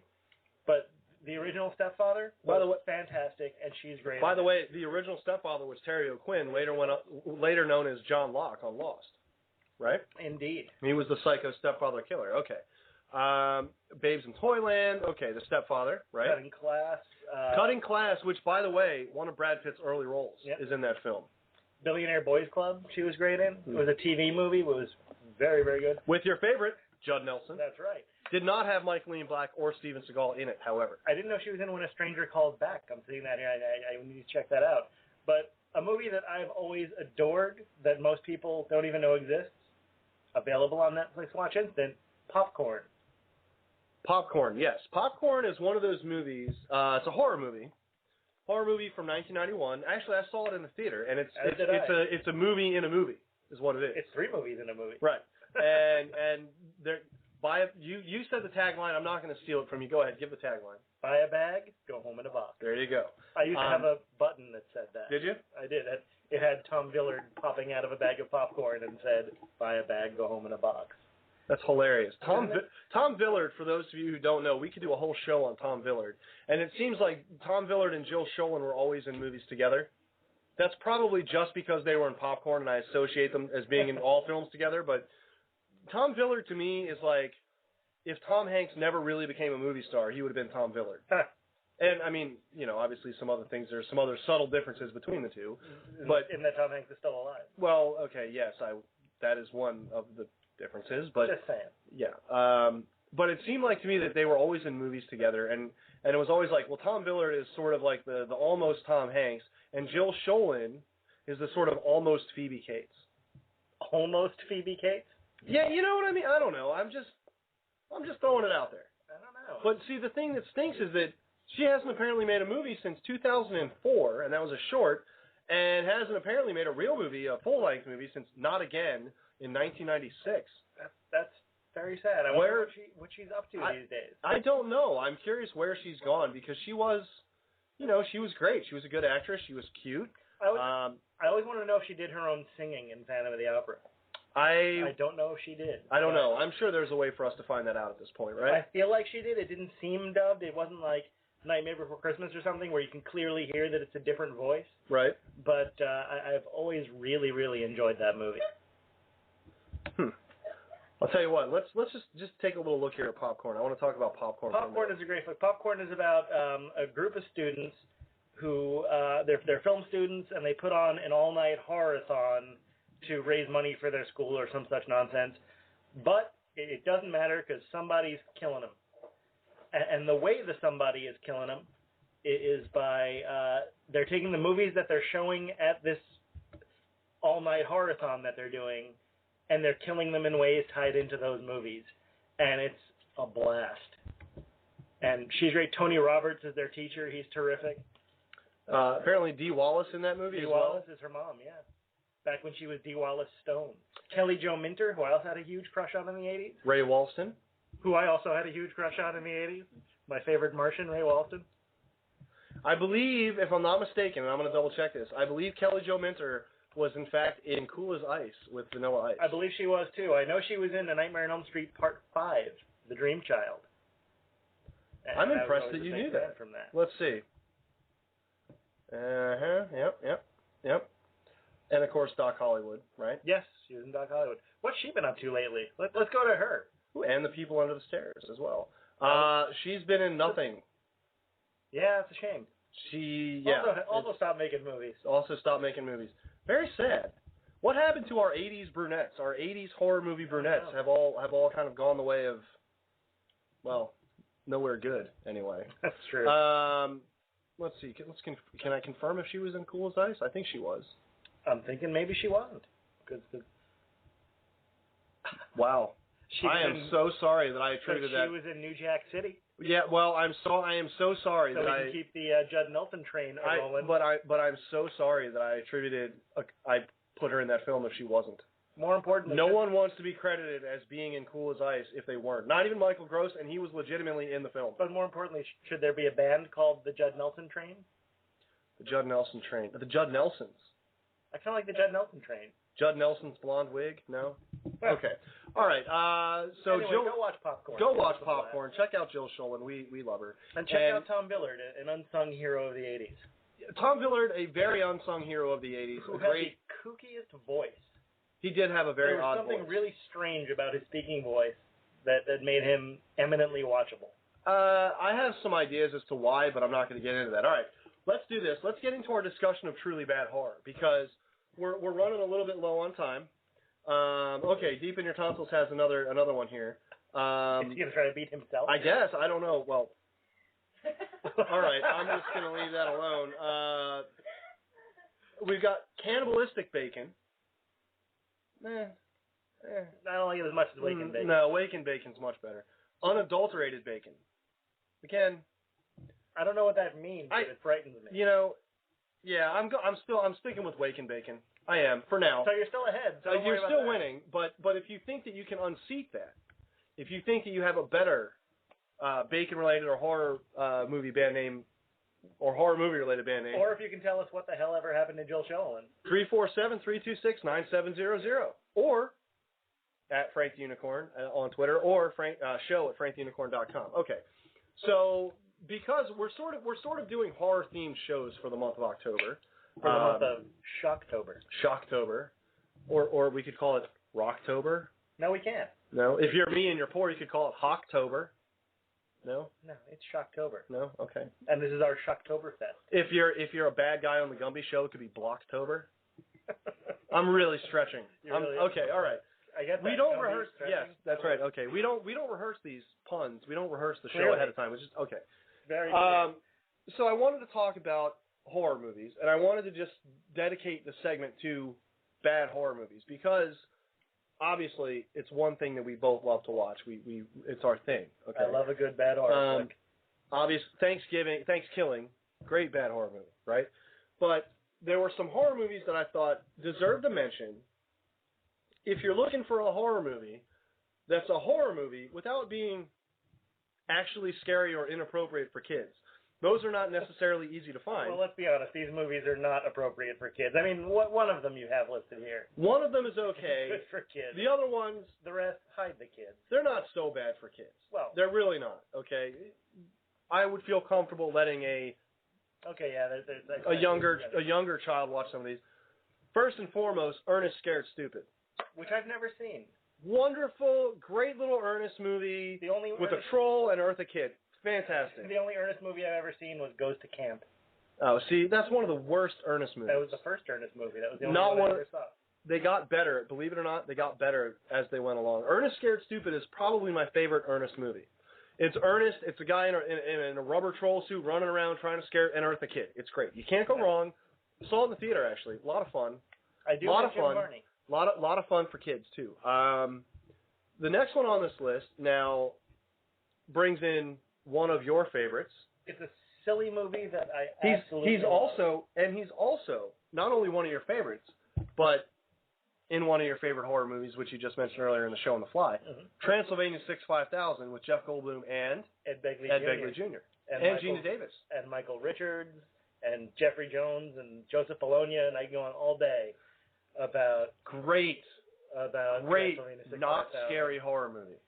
Not a horror movie at all, but an incredibly funny movie. Norman Fell. It is a horror movie in that it's supposedly a pre-facelift John Biner. You know.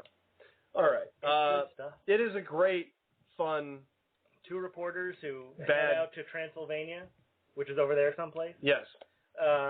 In order to track down Frankenstein's monster. Incredibly funny movie from Rudy DeLuca, who co-wrote a lot of the Mel Brooks movies. You see, folks, you can't get this on any other show. Good stuff. You got bacon, you got horror, you got this kind of knowledge and trivia. You're not going to... And because Ed Begley Jr. is one of the stars, you also reduce your carbon footprint just by watching the movie. That's right. Okay. He's making toast on a bike. Okay. Toast on a bike. There's the band name. Okay. It's totally unrelated to bacon or horror, but Samuel, toast on a bike. I've had it with these melon farming pieces of toast on this Monday to Friday bike. All right. Saturday the 14th. I've never seen that movie. Oh, how have you never seen it? I don't know how I've never seen that movie. It's just... much like Made to Order, I've been aware that it's there. I know that's been. I understand even know why the you sequel, wouldn't watch Made Saturday the 14th Strikes Back. I I've seen understand why you would never watch Made to Order. I do. My very first job, Especially after having watched it just recently. my very first job when I was 15 was at a video store called Video Vision, and we had Saturday the 14th. I can still clearly see in my mind's eye the VHS box sitting on the shelf, and it's one of those movies I always meant to see and never did.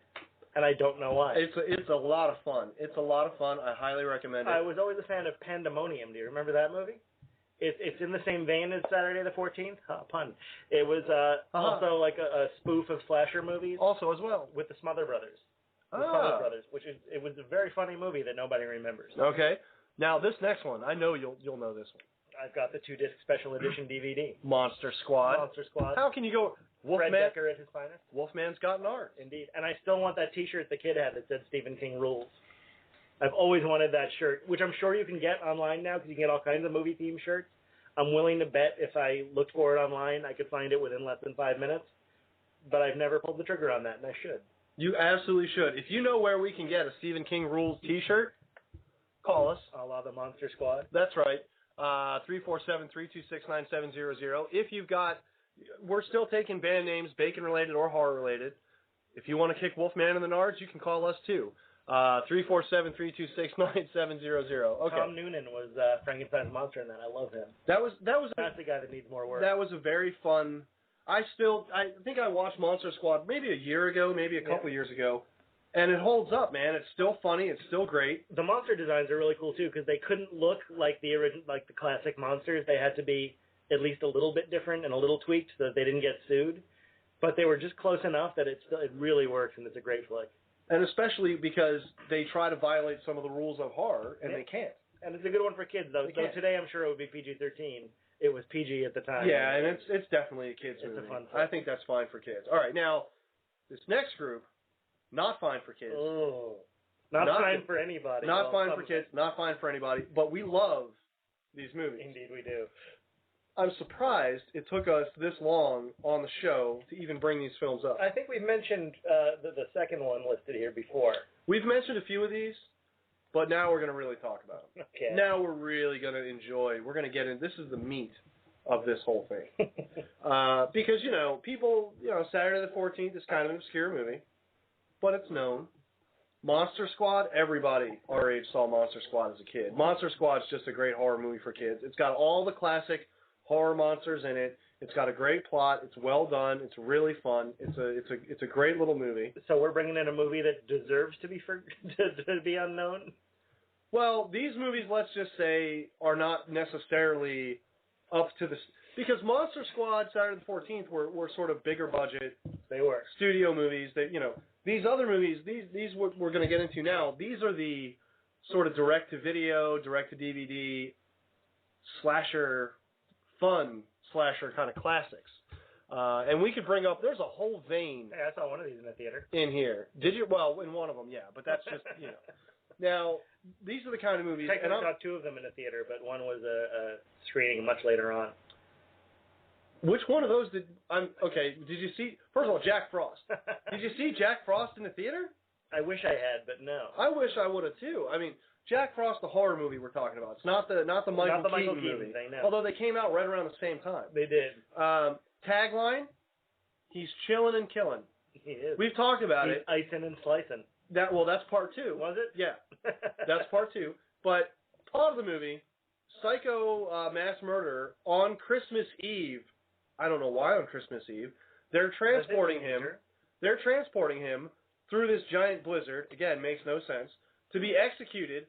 Normally, and this is just my understanding of it. They really hated the guy. You're going to execute him. You do it on Christmas Eve just to make him that much more. Isn't it normally where if you're going to be executed as a prisoner, you're executed, you're on like death row, and then they take you down death row, and then you go to, like, they don't put you in a van and drive you to get executed.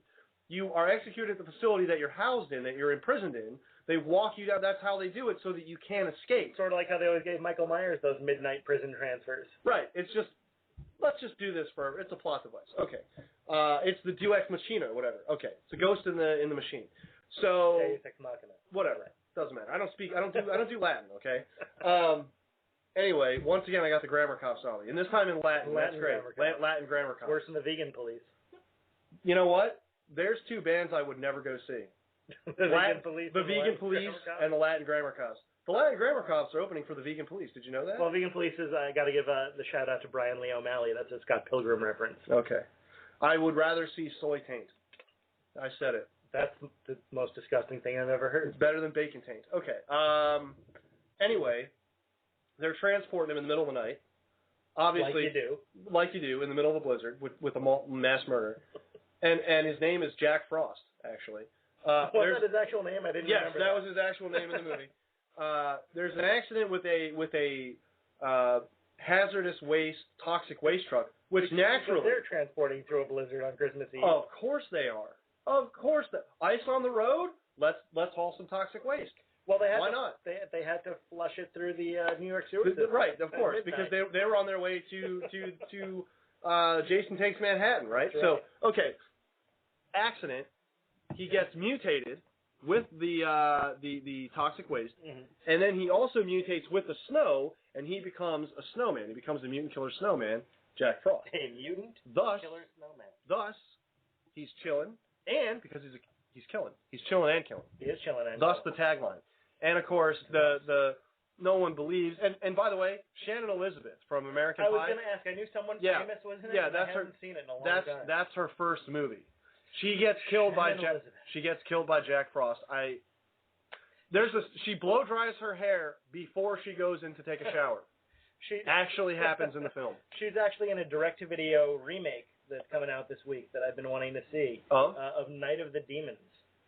Do you remember Night of the Demons? Wow. With Linnea Quigley? I think I barely remember. Yeah, that's one of those. It's one of those silly haunted house on Halloween kind of movies. Right. And it's a lot of fun, and I've heard the remake is actually also fun. Huh. I don't know who saw Night of the Demons and thought, hey, we need to do that again. But no, but I mean, it is not bad. They kind of did. They sort of redid Night of the Creeps, which was okay. Well, they redid Slither, which was a blast. Right. Well, Night of the Creeps was Nathan Fillion, who I really enjoyed. Night of the Creeps, great movie. Also written by Fred Decker, the guy who did Monster Squad. There you go. We all it ties all in. That's right. See, so as if Jack Frost wasn't bad enough, they made a sequel. They sure did. Jack Frost 2. Now, you would think, where's the most ridiculous place we can take a snowman killer? Wait. It's not just Jack Frost 2. You got to give the full title. Go ahead. That would be Jack Frost 2, Revenge of the Mutant Killer Snowman. Okay. In case you thought that maybe Michael Keaton was back for a second round of warmth. This way you could know. No. In case the lenticular fanged snowman on the cover of the DVD box didn't give it away. As if the tagline didn't give it away. He's icing and slicing.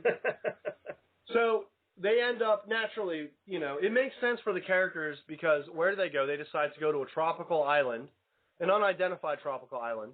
But they leave from the Snowdenton International Airport, which, yes, of course, a town called Snowdenton would have an international... Snowington, whatever. Snowminton would have a international airport. An international airport with a single wooden door. Yes. And I watched the movie with you, and I still distinctly remember you saying, is it just me, or does the Snowminton International Airport look an awful lot like a KFC with the sign painted over? Yeah, and it still does. Sure enough, it absolutely is. There's a particularly great scene in that movie where a guy comes out to ask what the H is going on, and he gets... Does he actually say what the H? He says, what the hell is going on? And he gets thrown through a wall, and it's so obviously a piece of, cheap fiberboard that was pre-cut that he could crash through. It's really fantastic. But he's on an island. He's on a deserted island. He's a snowman on a desert island killing people. I had both of those movies on VHS. Are they even available on DVD, do we know? I don't know, but I hope they are. Why don't I own them? In all their widescreen glory. These need to be Blu-ray. They do. They need to be 3D.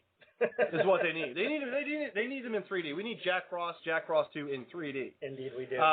Leads us to another one of our favorite bad movies along the same lines in that same vein.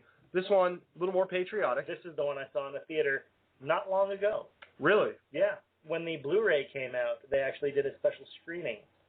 And you went to the screening? Oh, I sure did. Of the film, Uncle Sam. I want you dead. Uncle Sam, Iraq War veteran.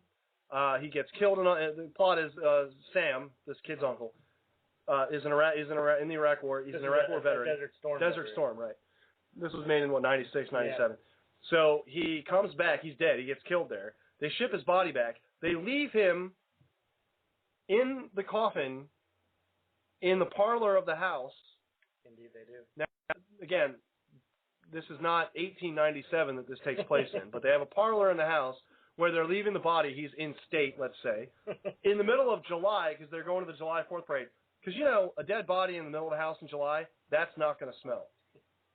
That is going to be just fine. It's okay completely to leave it. Anyway. If you get rid of that, you are not doing your patriotic duty. That's right. Well, that's the thing. He's upset that people aren't more patriotic, so he decides to start killing people.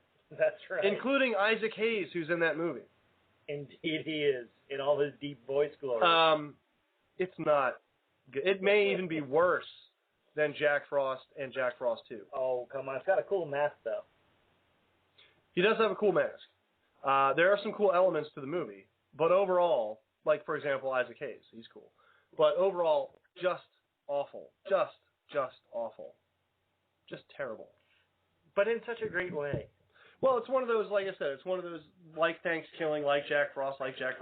I defy you to watch Uncle Sam and not be entertained. We could go through a whole list. I kind of was ripping off a list of these, and I know one of them that'll definitely get your attention. The Ice Cream Man. With Clint Howard. That's right. The Dentist with Corbin Burnson. And The Dentist 2, Brace Yourself. I just absolutely love that title. I didn't like Dentist 2 as much as I like The Dentist, but how great a title. The Dentist was actually creepy for me because, that's scary. Well, who's not scared of going to the dentist? To begin with.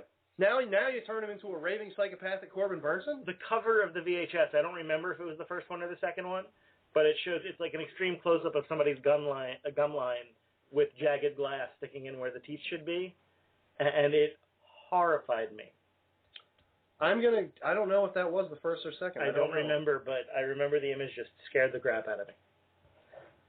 All right, then. If you're scared of the dentist, 347, and who isn't? 347-326-9700. You can reach us on Twitter at Frank the Unicorn.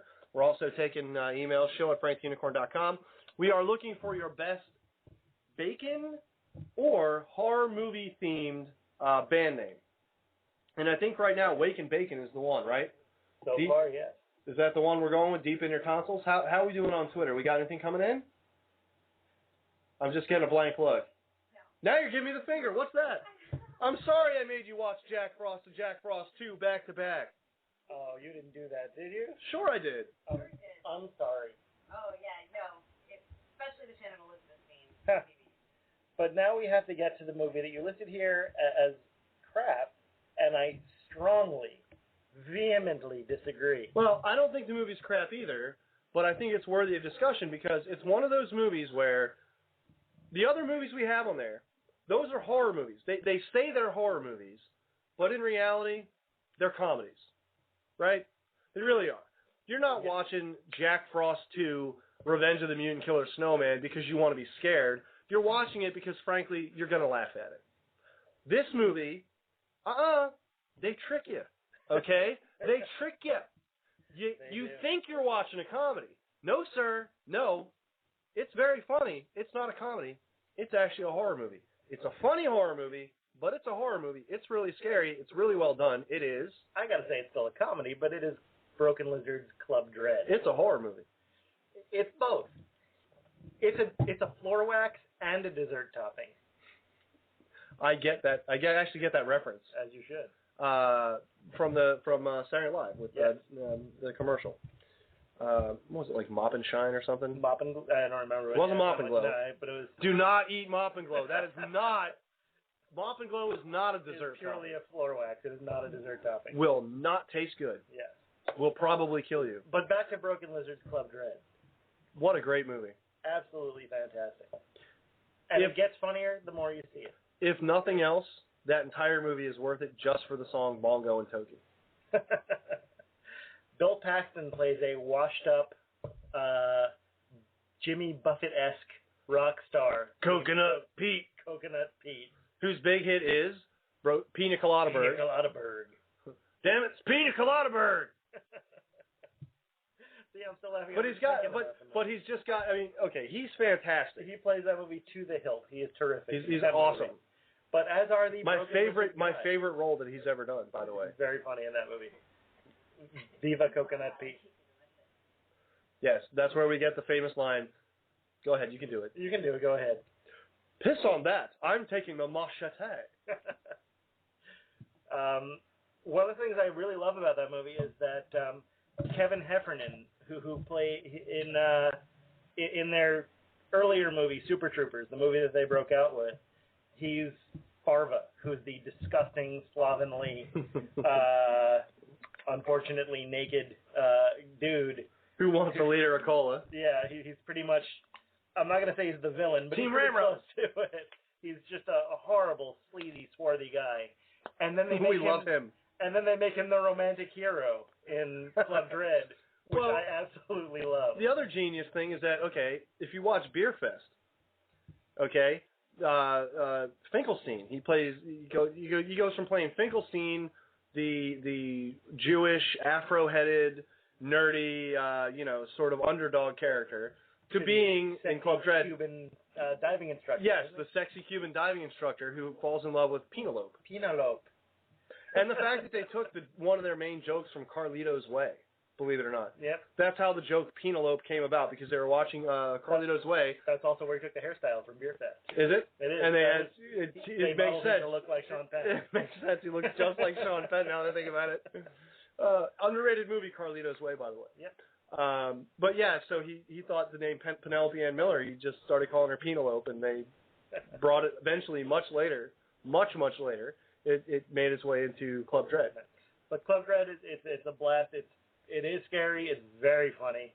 And the more you see it, and another thing it gave us, It's kind of a good mystery. You don't really know who it is That's either. true. You know. And I can't believe how no one has picked this up and run away, but there is a drinking game in that movie that is the greatest thing I've ever seen. The Pac-Man drinking game. The Pac-Man drink. Tell us the Pac-Man where drinking game. people are actually dressed up as like the fruits and stuff, and there's ladies running around in bikinis with T-shirts over them, and the Pac-Man, the person playing the game, is chasing them through a maze, and they get to a coconut filled with whatever adult beverage of their choice, drinks it, and that's the power-up. So they take off the T-shirts, now they're just down to bikinis, and now they're like the blue ghosts, running around, and he's got to get it. It's great.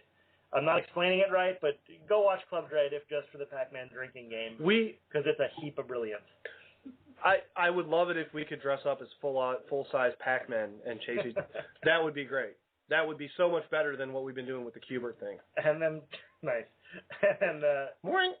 What the hell are you doing? All right. There's someone dressed as the pretzel, and as the pear and all that. And it's great. Be happy in your work there. It's just everything. Wouldn't it be more fun though if you had Mrs. Pac-Man chasing you? That could be. But it's just a great movie, and it's I can't even. I've seen it probably 10 times now, and every time I see it, it just gets funnier. Every time I talk about it, I end up watching it again. Yep. That's how it works for me. I end up talking about it, or I end up playing some of the music, because you can actually find. Is there a soundtrack?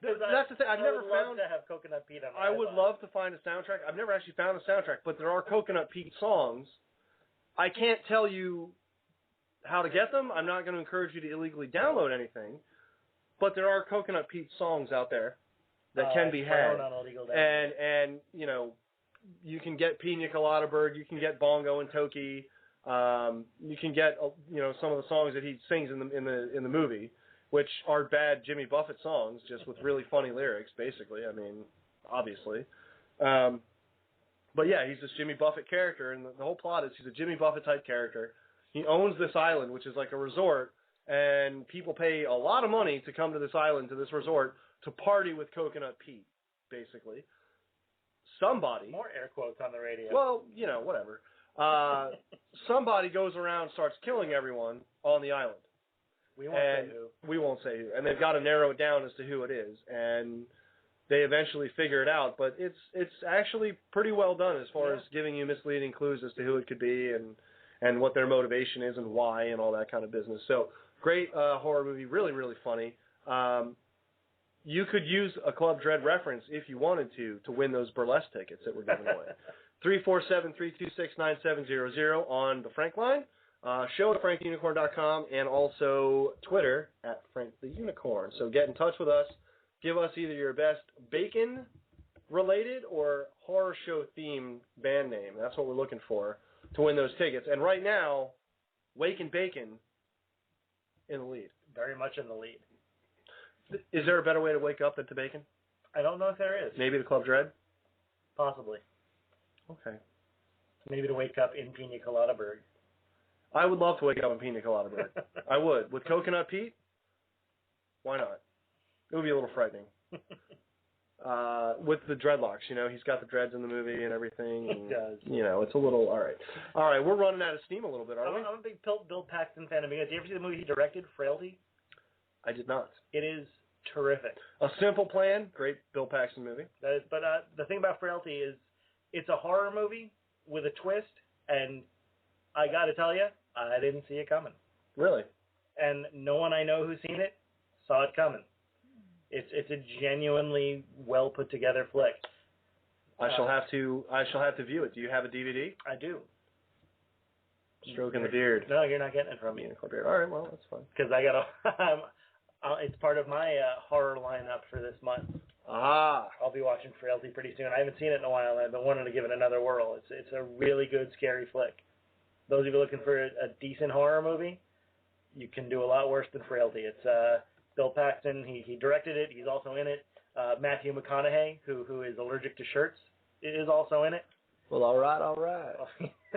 Hey, look, man, I'm in the movie, and I don't wear a shirt. That's got to make it appealing for the ladies to come and watch. He actually does keep his shirt on in that movie. Well, then you don't want to see it. But what's the whole point of that, man? That's just even, you know what? That just depresses the shirt, man.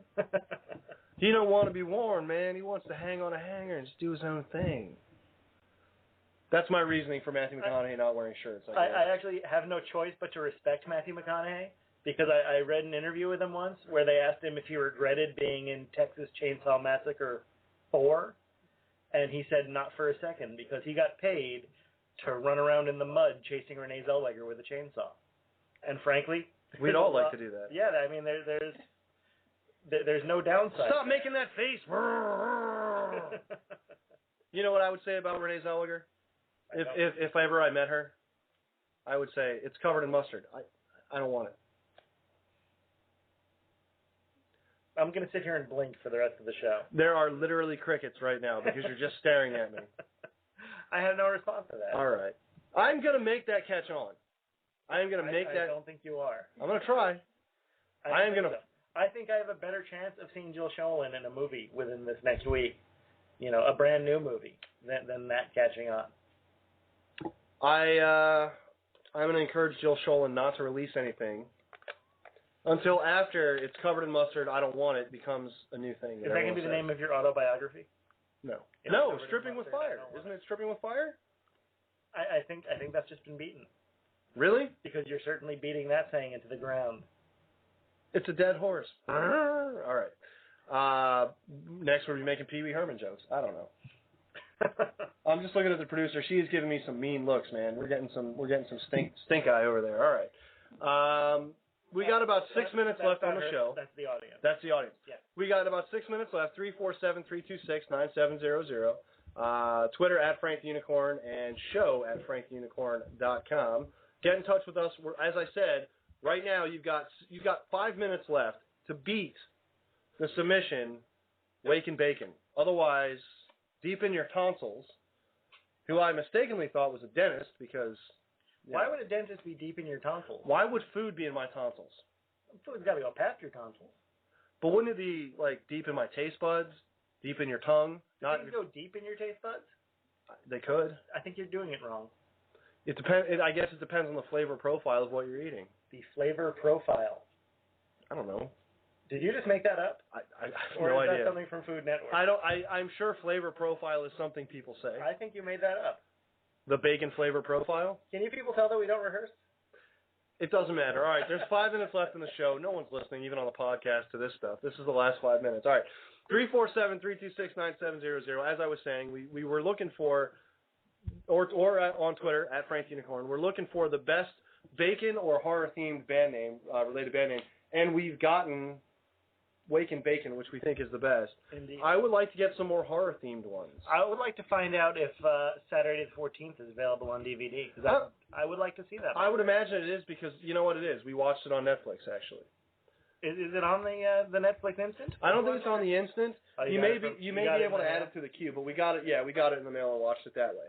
All right, so we've got to do that. We've only got about 4 minutes left on the show. We got about 4 minutes left on the show. Now, that gives us about 2 minutes to talk about whatever final thoughts we want to get in about these things before we start thanking everyone and run out of time like we always do. As we do. It's kind of what we're known for. Not really. We're known. I think we're going to get known for talking about bacon a lot. I think so. I think we seem to do that. It's like bacon in movies. If you like bacon in horror movies, these are the guys you need to listen to. I think we should go back to finding out whatever happened to Kelly Jo Minter. I would like, you know what? If you're Kelly Jo Minter, call us, 347-326-9700, or we'll reach out to Kelly Jo Minter on Twitter. And first of all, the first thing we're going to do is we're going to reach out to her on Twitter and we're going to apologize. I'm going to personally apologize to her for what? Oh, for even thinking that she was in the movie Cool as Ice. Because to associate anyone with Vanilla Ice. Who was in Cool as Ice? Perhaps we should look that up and see who you might have been mistaking her for. I don't know, man. Is it worth doing? Is it too painful for that actress who was in Cool as Ice for us to bring up that film and to point out that she was in that movie with Vanilla Ice and Michael Gross, by the way, the father from Family Ties. Other than Michael Gross, because I mean, he's been known to do his your Tremors 4. You know, he's been known to do. I would do Tremors 4.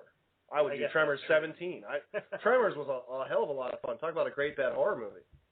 All right, let's see. But also not a bad movie. Wow. Naomi Campbell. Wow. Was apparently in Cool as Ice. Kristen Minter. Oh, see, that's how you got her mixed up there. Dodie Goodman was in it, which I'm just pointing out because I like to say the word Dodie whenever I can. Wow. Not a lot of people from that movie have gone on to do much else for the obvious reason. Vanilla Ice included. Well, he apparently has a new reality show coming out, so good for him on that, right? Does he really? Yep. Remind me not to watch that. Yeah, Kristen Minter is doing nothing. I don't know who Kristen Minter is. She was in Cool as Ice. She was also in the original, she was in Home Alone as well. That was her other big credit. She played Heather. I've never liked that movie. You never liked Home Alone? I know Home Alone there, but... We've got like 2 minutes left in the show, and now you're telling me you don't like Home Alone, Mr. John Hughes fan? I've never liked Home Alone. Really? Really? Why would I make that up? But you've got Daniel Stern, you've got your... I know, you got your Joe Pesci. You got your Tim Curry in the sequel, but I never liked And your Rob Schneider. You got your John Candy in the cameo? Yeah. I never liked it. Wow. All right, well, we only have a minute left. So we're going to go ahead and declare that Deep in Your Tonsils is the winner to our burlesque tickets, to the contest for the burlesque tickets. We're going to I want to thank, once again, Is Adorable for joining us and joining the discussion, telling us what's going on and taking the quiz. Obviously, I want to thank Beans as well. You're welcome. I want to thank Headlock for calling in. We're going to look forward to seeing her in that music video. What do you mean Headlock? Well, you got to put a W in. You can throw you got to have some W's in. If there's there's a W. Before it, after it, and then after that one again. I wonder how she says wow. Very careful. It would just be a sound. It wouldn't even be a word. It was blah. I think it's like a nuclear code. It is. You think that's what it is? When she says that, something launches. She says wow, something. Yeah. Okay. Or like someone's spy meter, like just turn on. That's right. All right. So yeah, we've got less than a minute left. So once again, check out Modern S Burlesque, October 16th at Respectable Street. If you want to get half-price tickets, you better contact us here at the show, and we can help you with that. Otherwise, we're going to be on again next week, Sunday night, 7 to 9 p.m. We are going to have another horror-themed show. We'll have some more local music. We'll have another Bacon segment. Got to say thank you to the band there. Yeah, of course, we want to thank you for the band in heaven. The song is Summer Bummer. And you know what? I'm going to let them play us out for the last, 15 seconds. Why not? Thank you very much for joining us on the Frank Unicorn Program.